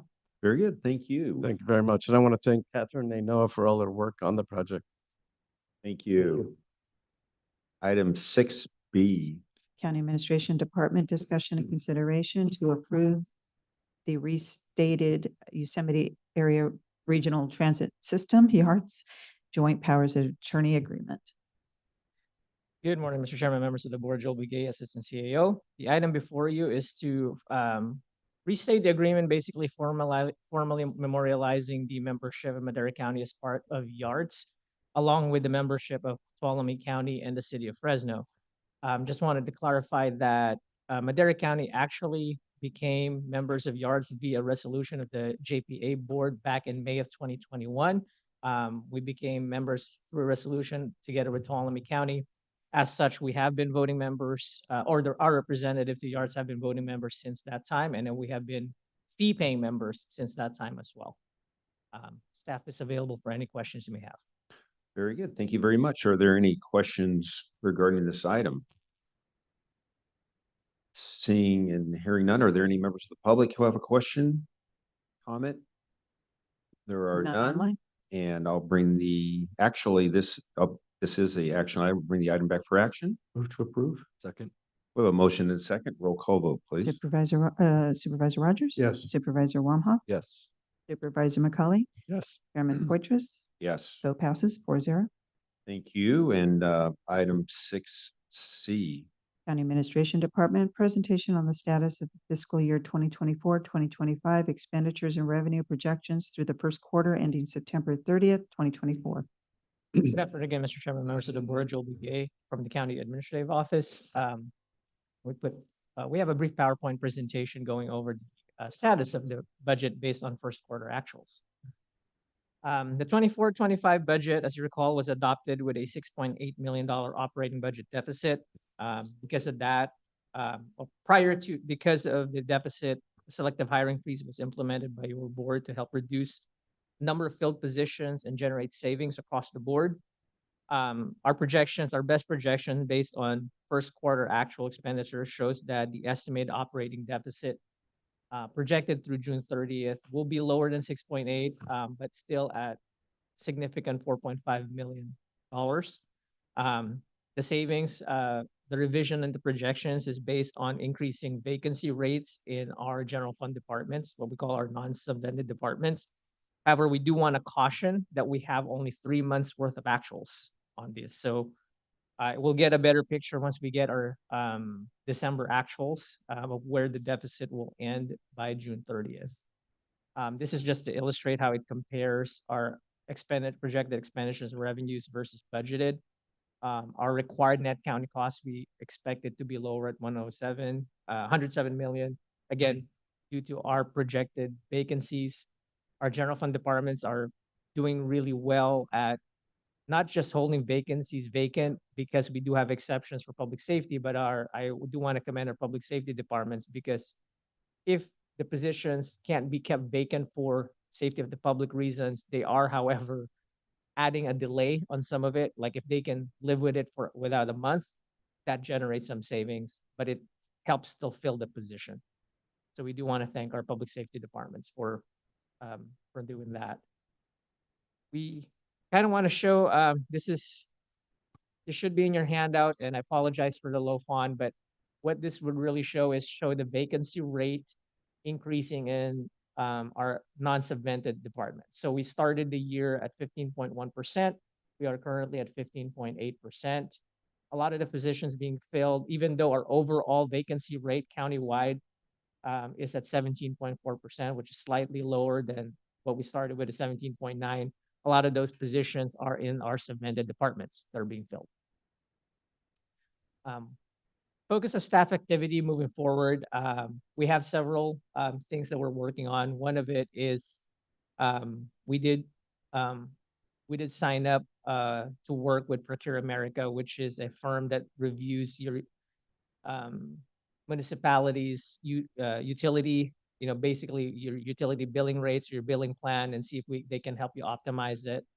They look at your communications cost to see if there are ways you can save based on government programs, and then also reviewing copier use costs and see if there are any recommendations as far as, do you RFP it? Do you go with a different vendor? That kind of stuff. So we expect some preliminary recommendations as of January 2025. Procure America doesn't get paid unless they generate savings. So this is what we figure is a win-win. And if we validate that there will be cost saving measures, they take a percentage of that based on their agreement. We're also working with a company called Unified Fleet Incorporated. They're they are a bank. They finance, they lease, and sort of what we do with municipal leases with Bank of America. However, instead of doing it by a schedule, they could do it by vehicle. So they use their commercial rates. We're looking and we're working with our departments and working Unified Fleet to see if this would be a better way to go for procuring vehicles, being that it might not necessarily generate savings because their rates are, like Bank of America, are based on market indicators. However, being able to lease by one vehicle as opposed to lease schedules allows more flexibility, and that may allow us to keep our fleet operations going with general services without the need to fill some of the positions that we're designating vacant, right? Because they do take a lot of resources trying to plan a big fleet buy. Another thing, we're going to continue working with departments and managing the hiring freeze. Like I said, it's not just about if we could designate positions vacant, is if it's really needed, and we live with it for a month, bank of vacancy, slow the hiring down or slow the filling down and generate some savings in the meantime. And then between now and our second quarter update, we're going to continue to working on additional ideas for cost control and cost savings that that we would be presenting to your board for consideration for the Q2 budget update. That ends our formal presentation, and staff's available for any questions you may have. Very good. Thank you very much for the presentation, and glad to see things are moving in the right direction. Are there any comments from my colleagues? Yes. Yes, Chair. Thank you. Just one quick question, Joel. On revenues, you indicated that it's down. Are you able to share with us where that is coming from? Is it subvented departments? Is that our discretionary budget? What revenues are down? Yeah, so this is a projection overall revenue. So a lot of it is with the subvented departments. If they don't issue the grant, they don't get the revenue. So this includes the downward projection there. Okay. I should have clarified. Our discretionary revenue projection holds steady, right? Okay. It might be a little better. I think at this point we can say it's not going to be worse than what we already projected. But how much better, and if it's going to be significant enough to make a difference, we're not ready to project that yet. We're going to wait until December. That's where we see the biggest tranche of our revenues come in. Okay, thank you. Good. Supervisor. Yeah, Joel, so this is based on the first quarter actual expenditures. So that projection, how are you basing that? Is it a flat scale, or were you just taking X percentage from Q1 and multiplying that? Yeah, we actually depends on the account. So we do take salaries and benefits as a separate. So what we do is we do a projection for each org at the admin office. Because we are monthly, we scale it up. We add a percentage escalator, 3 to 5%, depending on if we're seeing that. If we know that a department had a lot of vacancies that they've now filled, we'll adjust the outward month's projections. Once we have those, we send it to the department for validation. So we have them review it and they say, do you concur? Is this what you're seeing? Are we missing things? And then for the contracts, we do the same thing. We don't do straight line. Like, for example, some of our contracts are quarterly, so we won't even have the first billing. We go conservative on those and say, okay, department budgeted X. We assume they're going to spend X on those contracts, even though some of those contracts might be fee for service. For things like the sheriff with the prisoner, like the issue we had last year where The standby hospital. we assume we go conservative and say they're going to blow that contract by X, right? Or the line item by X. And then again, we send it to the sheriff's business office. They review it.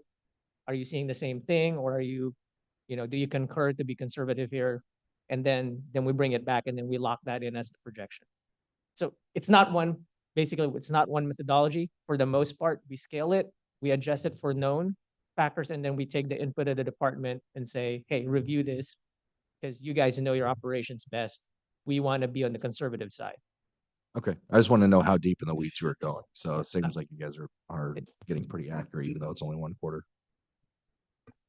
Right, very good. Yes, Supervisor. Yeah, just quick thought on the revenue side. Are we keeping up with the thought of diminishing values as far as like agricultural land and land in general, as well as the offsetting construction starts in residential? Yeah, we keeping up with it in such that we aren't always projected to the AV role Right. 100%. So we know what the current role is, right. And what we've seen trends, right, with values, and if there were anything drastic, the tax assessor would probably let you know. We do communicate with the assessor a lot. Yeah. They do provide us in buckets and then Okay. overall. Yeah. So yes, like ag is down, it's buoyed by double-digit residential, resulting in a Right. net 5.6, right? That's what I wanted to hear. Yeah. That's So that's, exactly the figure I'm looking at. that happens at least 2 or 3 times a year with the assessor as we look I at don't the think overall. people realize the value of what's happened in the southeast quarter Mhm. in terms of rescuing this county in terms of revenue. Right. It's Residential, big. yeah, It's it's big. huge. Yeah. That's why we're in positive territory. Right, right. And I don't expect it to stay like that forever. I think there's a lot going on in terms of adjustment. We're in a period of flux where some are determining where they're going to go with their land, how they're going to. There's a lot of things on the table as far as how they're what crop they might put in, produce. But we're seeing literally thousands of acres of trees pushed over and cut up. I mean, I'm seeing it in my district all over, and it's just in a way positive, a positive sign, in a way a negative sign too, because it means somebody's losing revenue, but they're going to make an adjustment. They're going to come back somehow.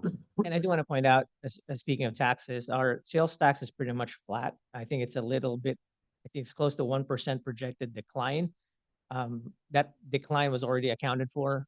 So we're pretty, like I said, we're pretty confident in this revenue projection.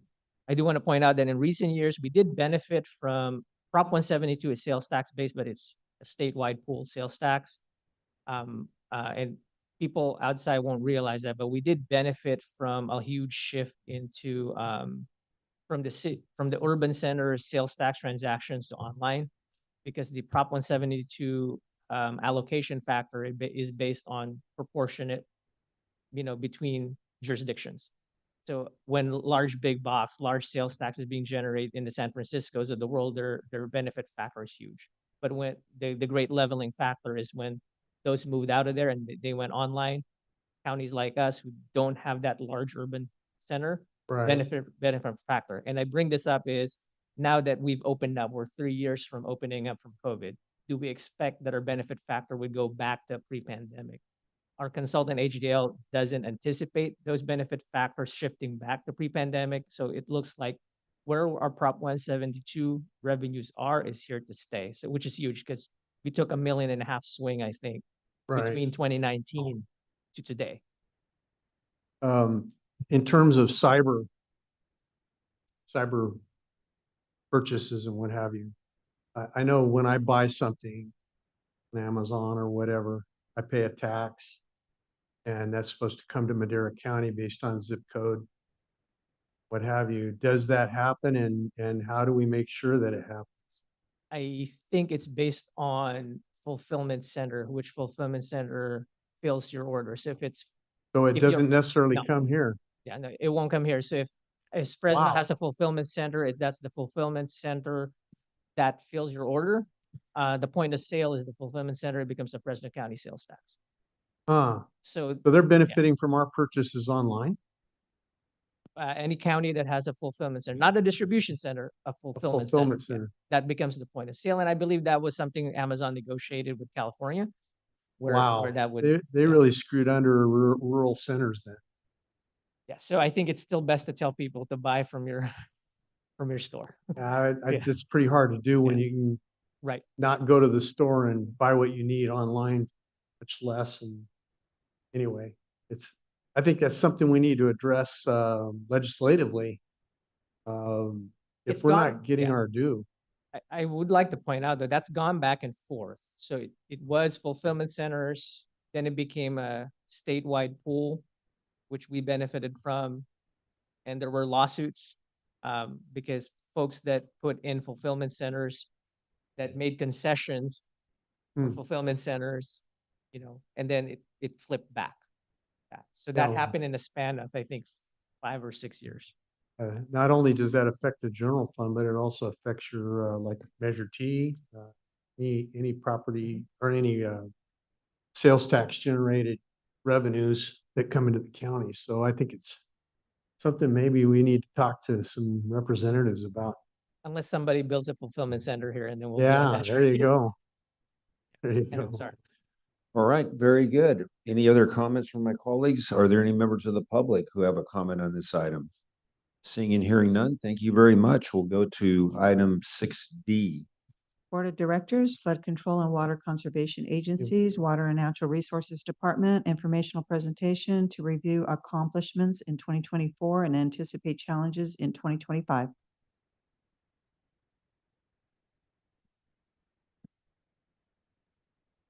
Good morning, Mr. Chairman, members of the board. Stephanie Anagnesson, Director of Water and Natural Resources. I have two short presentations.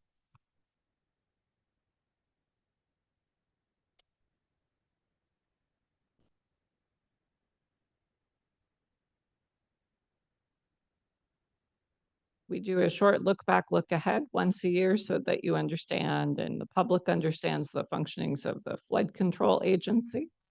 So as you know, this was created in 1969. It's a flood control agency that's responsible for reducing flood risk and operating and maintaining both project and non-project facilities. A project facility is something in the state plan of flood control built by the Army Corps. So in 2024, we had a number of activities, a resource fair in February, 75 folks attended. We tried to get farmers excited about working under our permits to do some vegetation or sediment removal. We did not have a lot of excitement about that. In March, we received a grant that allows us to do some maintenance work. We've contracted with a local rodent control company to eradicate, if possible, ground squirrels on the levees. We've mowed, and we've also began a partnership in the foothills with Yosemite Sequoia Resource Conservation and Development Council for trail work on the Oakhurst River Parkway. In the latter half of 2024, we entered into an agreement to do a repair project and repair the roads on top of the levees. We also hired 2 staff members and began a series of inspections. Every year, there's multiple inspections of the levees themselves, as well as the channels. This year, we also had pipe inspections. And lastly, we signed an MOU with River Partners, which came to your board to do some vegetation management, particularly arundo removal. So busy year for flood control. A lot of that we had staff doing multiple jobs, including me and Jeannie working in flood and then billing the flood control agency because we did not have enough staff. But currently we have 2 staff that we're thrilled to have, and we're really taking on new challenges. So looking ahead to 2025, we do have what's a severe funding challenge. You'll see some budget slides in the next presentation with budget estimates up to $5 million, which is what the state thinks we need to do our job. Our budget is 250,000, so about 5% of what it needs to be to do our jobs. You will see us applying for grants in the coming year, hopefully submitting our framework for how to improve to the Central Valley Flood Protection Board. You'll see us applying for 1602, the Fish and Wildlife Agreement that allows you to go in and remove vegetation for the upper part of the Fresno River through Oakhurst. And hopefully River Partners will be able to get into the Ash and Brenda and start removing some arundo. So we have big plans. We do have a bunch of challenges that remain, but let me show you some good news photos. Here is a mowing photo. So on the left, the before, and on the right, the after. This is work that Cal Reforestation does. They're a contractor.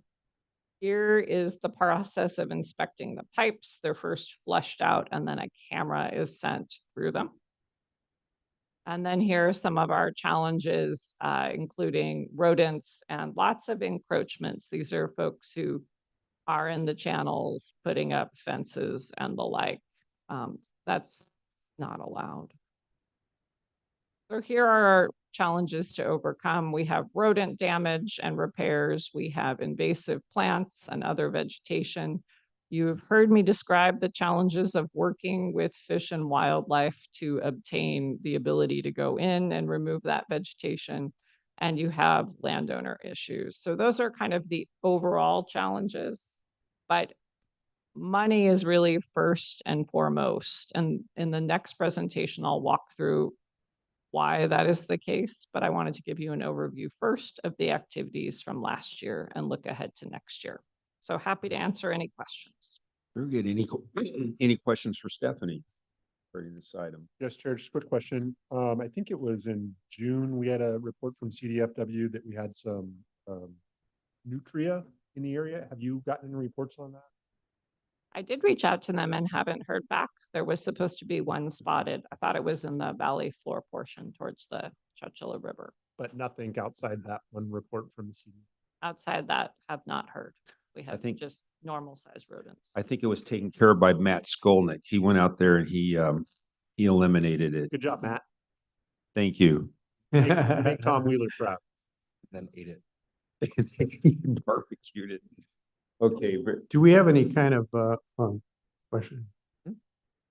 Stephanie, do we have any kind of annual, inspection where we go through those sloughs and make sure that like, homeless encampments have been built in there. There's a lot of trash, debris, that kind of thing, that's being removed before the season. And, I'm seeing a lot of like, a lot of the Arundo getting tall again in some areas. Do we have any kind of projection about what might be able to happen with that? And Sure. So there is a yearly channel inspection. We also have the two staff we have now out in the field on a weekly basis. I mean, the Arundo could be tackled by this grant that's from the Wildlife Conservation Board to River Partners. But the key with all of this is we're able to do a lot of piecemeal work with money. It does not systematically improve anything. It Right. makes us feel we're good. fighting the uphill battle of trying to keep it down. That's right. Arundo needs funding Eradication. every year. Yeah. It needs funding for 5 years before it stops coming back. Yeah. I So wonder it's if there's any kind of study out there on Arundo and, like a downstream, upstream, where do you start? What time of year? I know we've got a pattern about that, but that's a very difficult subject to tackle, and it's a big issue. and it's around the state. Yeah, it's Visiting my hard. parents, I see the same What thing a, in what a Southern dumb thing they California. did putting that in, really. That's Thanks, not smart. stabilization, sir. very good. If there's any other comments, no other comments from my colleagues or any members of the public that have a comment on this item? None online. Seeing and hearing none, we'll move on to 6E. Board of Directors, Flood Control and Water Conservation Agency, Water and Natural Resources Department, discussion of the maintenance and operations of project levees and channels. All right, Stephanie and Agnesson again, Director of Water and Natural Resources, here to talk about some potential solutions in flood control. Let me give you some background first.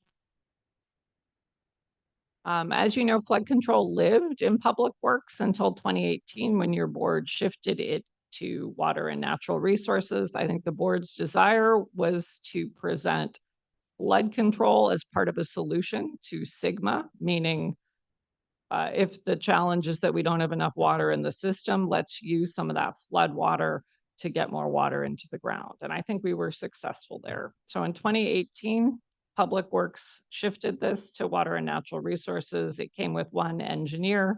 And as it was explained, there were really three challenges, which you've heard: too much sediment in the waterways, too much vegetation, including invasives, and then endless rodents. It was also out of compliance with what's called PL 8499. This means that if there is something catastrophic that happens to the system, we do not have the ability for the Army Corps to come in. That means that millions of dollars in fees would be paid by us locally, including this little flood control agency. In 2018, we inventoried its projects and quickly learned that this had a lot of responsibility with not a lot of funding. So you can see we had an emergency action plan that's required by the state. We had some grant funds there. We also were able to use grant funds to stage flood trailers around the county, flood supplies. We had seepage berms under the flood system repair projects that were mostly grant funded. We have some funding for maintenance, but it's about 5% of what it should be. And then we had kind of endless permitting issues with fish and wildlife to get into the channels. This agency also gets to take a fair amount of what we call yard work questions, where things happen on people's property and they want us to remove the tree. So round numbers, the property tax allocation for flood is around $1 million, but there's something called an ERAF adjustment. This is an adjustment that came to fruition in the early 1990s during the Wilson administration, and basically takes funding from special districts where the county collects funds and gives them to schools. Completely lawful, but it results in flood control only having $250,000, and that's round numbers a year. Even if we had the full $1 million, it would not be sufficient to manage the agency, but it doesn't help to have 75% removed. So here's a couple of budgets, and Scott Brown from Larson Wurzel is here. He was our original rate consultant in 2018 and 2019 and has continued to advise on flood matters.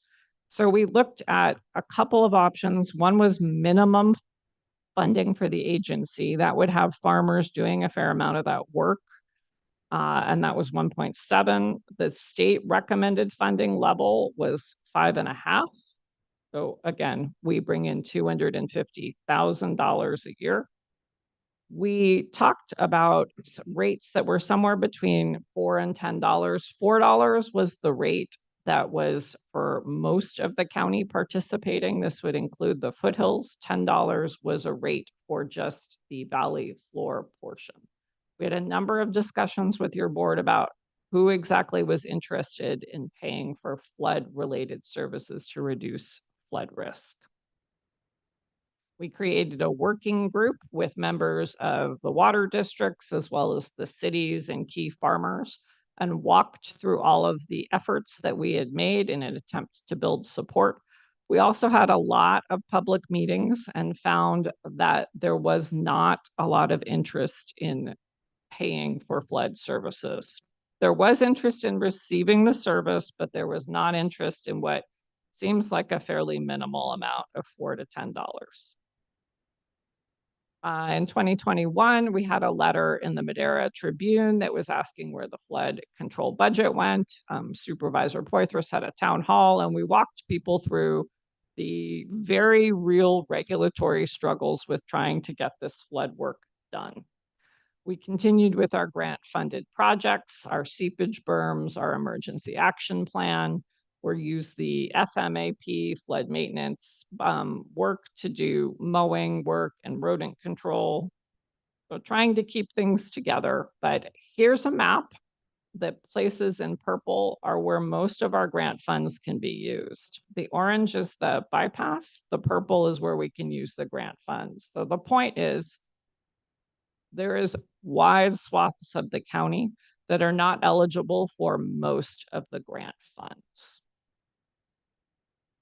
2023, we all remember, was amazingly wet, and I think we brought to fruition the board's hope that there would be an integration of flood with SGMA, with using flood control agencies' emergency powers. After the sheriff declares an emergency, flood control agencies were able to allow people to use water for recharge. So that was a very good thing that was able to happen. We continued our grant work. We have new grants. We continued the work in old grants. And then we had a letter of intent accepted by the Army Corps that says we are trying to get back in compliance with that law, the PL 8499, the one that means if you're out of compliance, you can't get help from the Army Corps with your big flood activities. So we're now in a gap analysis. So we have agreements to do the vegetation removal.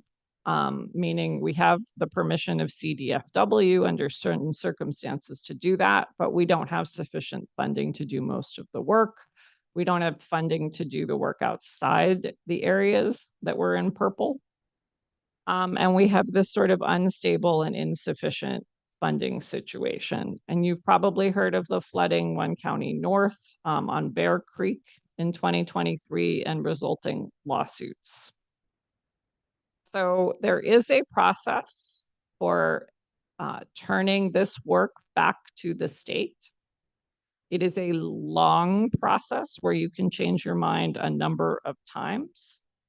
But what that process would do is it would take the project levies and channels, the operations and maintenance, and give that back to the state.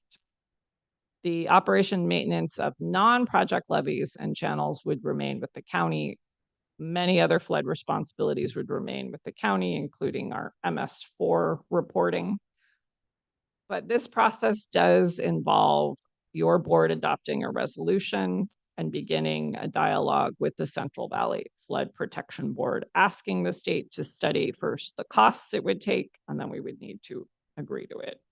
And in some discussions with Merced County, they are looking at doing the same thing, which is to say they also have assurance agreements that say they have the responsibility to do this work, but there is no funding plan in place, and there also isn't interest in the public in funding the work. Happy to take your questions. Very good. Thank you. Great presentation. And I think you laid it out well in terms of the opportunities and challenges and the history working with the state in these projects. So are there any questions regarding this item? Yes. Just one question. Does that ERAP, is that of a sunset? It does not. Geez. You know, I think you look at something that was meant for good and then really long-term had big damage effects. We'd have had that money all along. I think we wouldn't be near as bad off as we are in the circumstances. Right? Am I thinking? Yes, certainly the full $1 million would do a lot more work. Yeah. Over the years, you're talking, since Pete Wilson was in there, that was what, 92. Yeah, 30 years ago. So, Stephanie, are you looking for direction? Is that? I would like to bring you back a resolution, and Scott and I can walk through what the process would look like if your board is amenable, but I was trying to set the stage Right. first.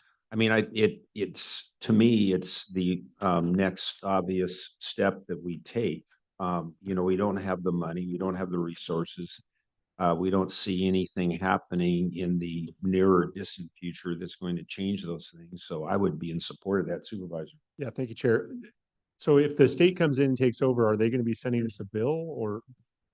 Good question. So, and they wouldn't be taking over the whole agency, not the foothills, and most of not the valley floor. They do have the ability, and they would do this in a couple of steps. They would study how much it would cost, and then we would know how much it would cost, and they can directly bill people without going through a Prop 218 process. So they would bill the property owners that are adjacent, not the county itself. That's right. Okay. All right, very good. Personally, I can't see property owners wanting to pay more taxes. Just thinking it isn't going to happen. Not going to want to. I mean, they're, you know, the farmers are already on the edge where everything's concerned there, and I just think we'd just be beating our head against a stone wall to try to do that. I think we would be unsuccessful with a Prop 218 Truly, effort. truly unsuccessful. Not only that, we'd be building ill will. It'd just be another angry pile of crap. Are there any? I would be encouraged to see you come back with a resolution so we could take the next steps. Are there any members of the public who have a comment regarding this item? None Seeing on here, mine. none. I think you received direction. Thank you. Thank you. Appreciate it. Okay, we will now move on to item 8A. County Administration Department, discussion and consideration of approval to ratify a letter of concern regarding federal funding account grant awards for 8 rural counties in the San Joaquin Valley region within California. Thank you, Mr. Chairman, members of the board, Dave Arney, County Administrative Officer. This letter was submitted on our behalf along with actually 6 other counties, so there's only 7. Like for some reason Stanislaus didn't participate. This was just a letter encouraging that our part of the state to get its fair share of the federal funding account for broadband. We sent this out in end of October, beginning of November, and weren't able to get it on your November 12th meeting, and this is the first meeting since then. So we're bringing it before you for ratification. Very good. Any questions? Move to approve. Are there any members of the public have any comments regarding this item? Hearing none, we do have a motion. Second. We have a motion and a second. Roll call vote, please.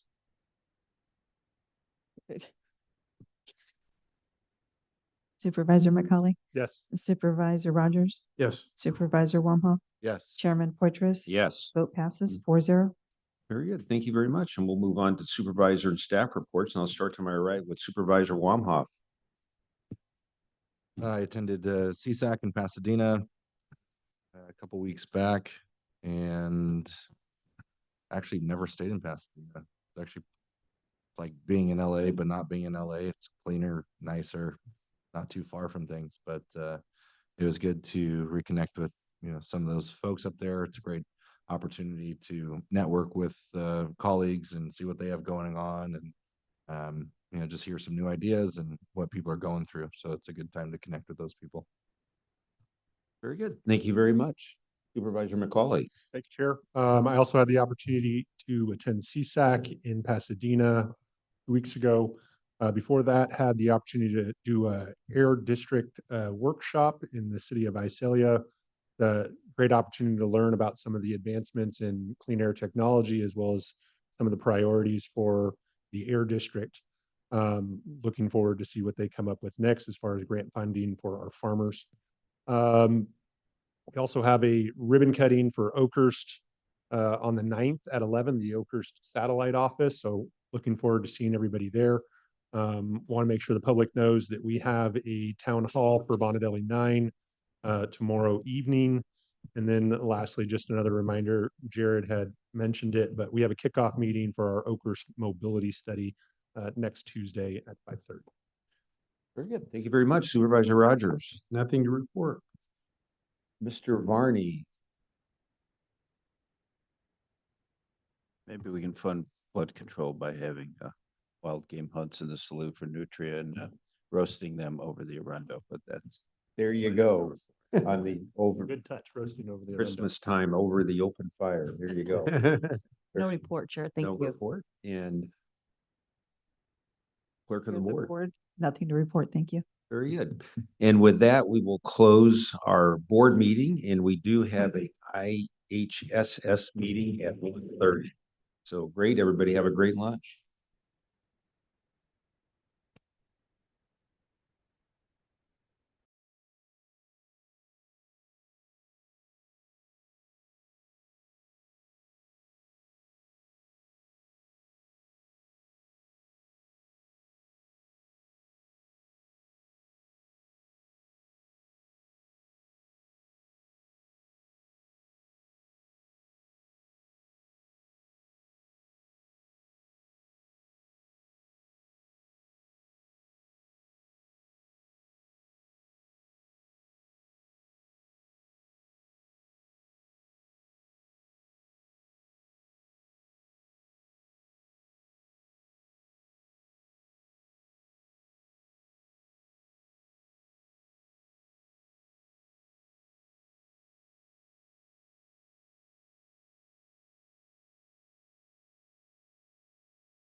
Very good. Good afternoon, everybody. I'd like to welcome you to a special meeting of the Madera County In-Home Supported Services Public Authority. Today is Tuesday, December 3rd, 2024, 1:30 p.m. The first item would be taking a look at the consent calendar. Are there any items on the consent calendar that a board member would like to have pulled for further discussion? If not, are there any members of the public who have a comment regarding the consent calendar item? Hearing none, I'll accept the motion for action. Move to approve. We have a motion and a second. All those in favor signify by saying aye. Aye. Aye. Or actually. Roll call. Vote. Sorry. Yeah, roll call vote. Supervisor Wamhaugh, Yes. Supervisor Rogers. Yes. Chairman Poitras. Yes. Supervisor Gonzalez is absent and Supervisor McCauley is absent. Okay. 3-0 vote. Are there any additions to the agenda? No additions. Okay, very good. And we'll move on to public comment. First 15 minutes of each regular session are set aside for members of the public to address the board on any matter under the jurisdiction of the board but not appearing on the agenda. The board will not take action on any items presented under public comment. Speakers are limited to 3 minutes, and anyone addressing the board is asked to print their name clearly on the speaker sheet at the podium and state their name of residence or county of residence for the record. Are there any individuals that have a public comment? Seeing and hearing none, we will now move to closed session. Council, would you mind reading in the closed session item? No, Chair, members of the board, your closed session for today is one item. You have conference with your labor negotiators under Government Code Section 54957.6. The county negotiators are Director Deborah Martinez and Attorney Steve Mendick. Thank you. Okay, very good. Are there any members of the public who have a comment on our closed session item? Seeing, hearing nothing from the public, we will move into closed session.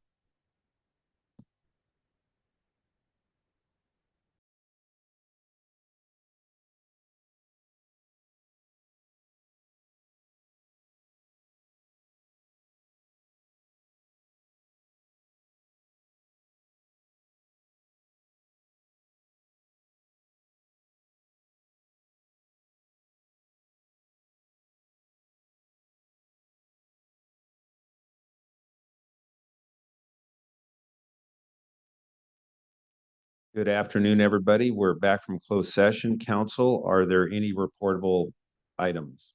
Chair, there is no reportable action from your closed session. Thank you. Very good. Thank you very much. And with that, we will adjourn the meeting. Everybody have a great rest of the afternoon.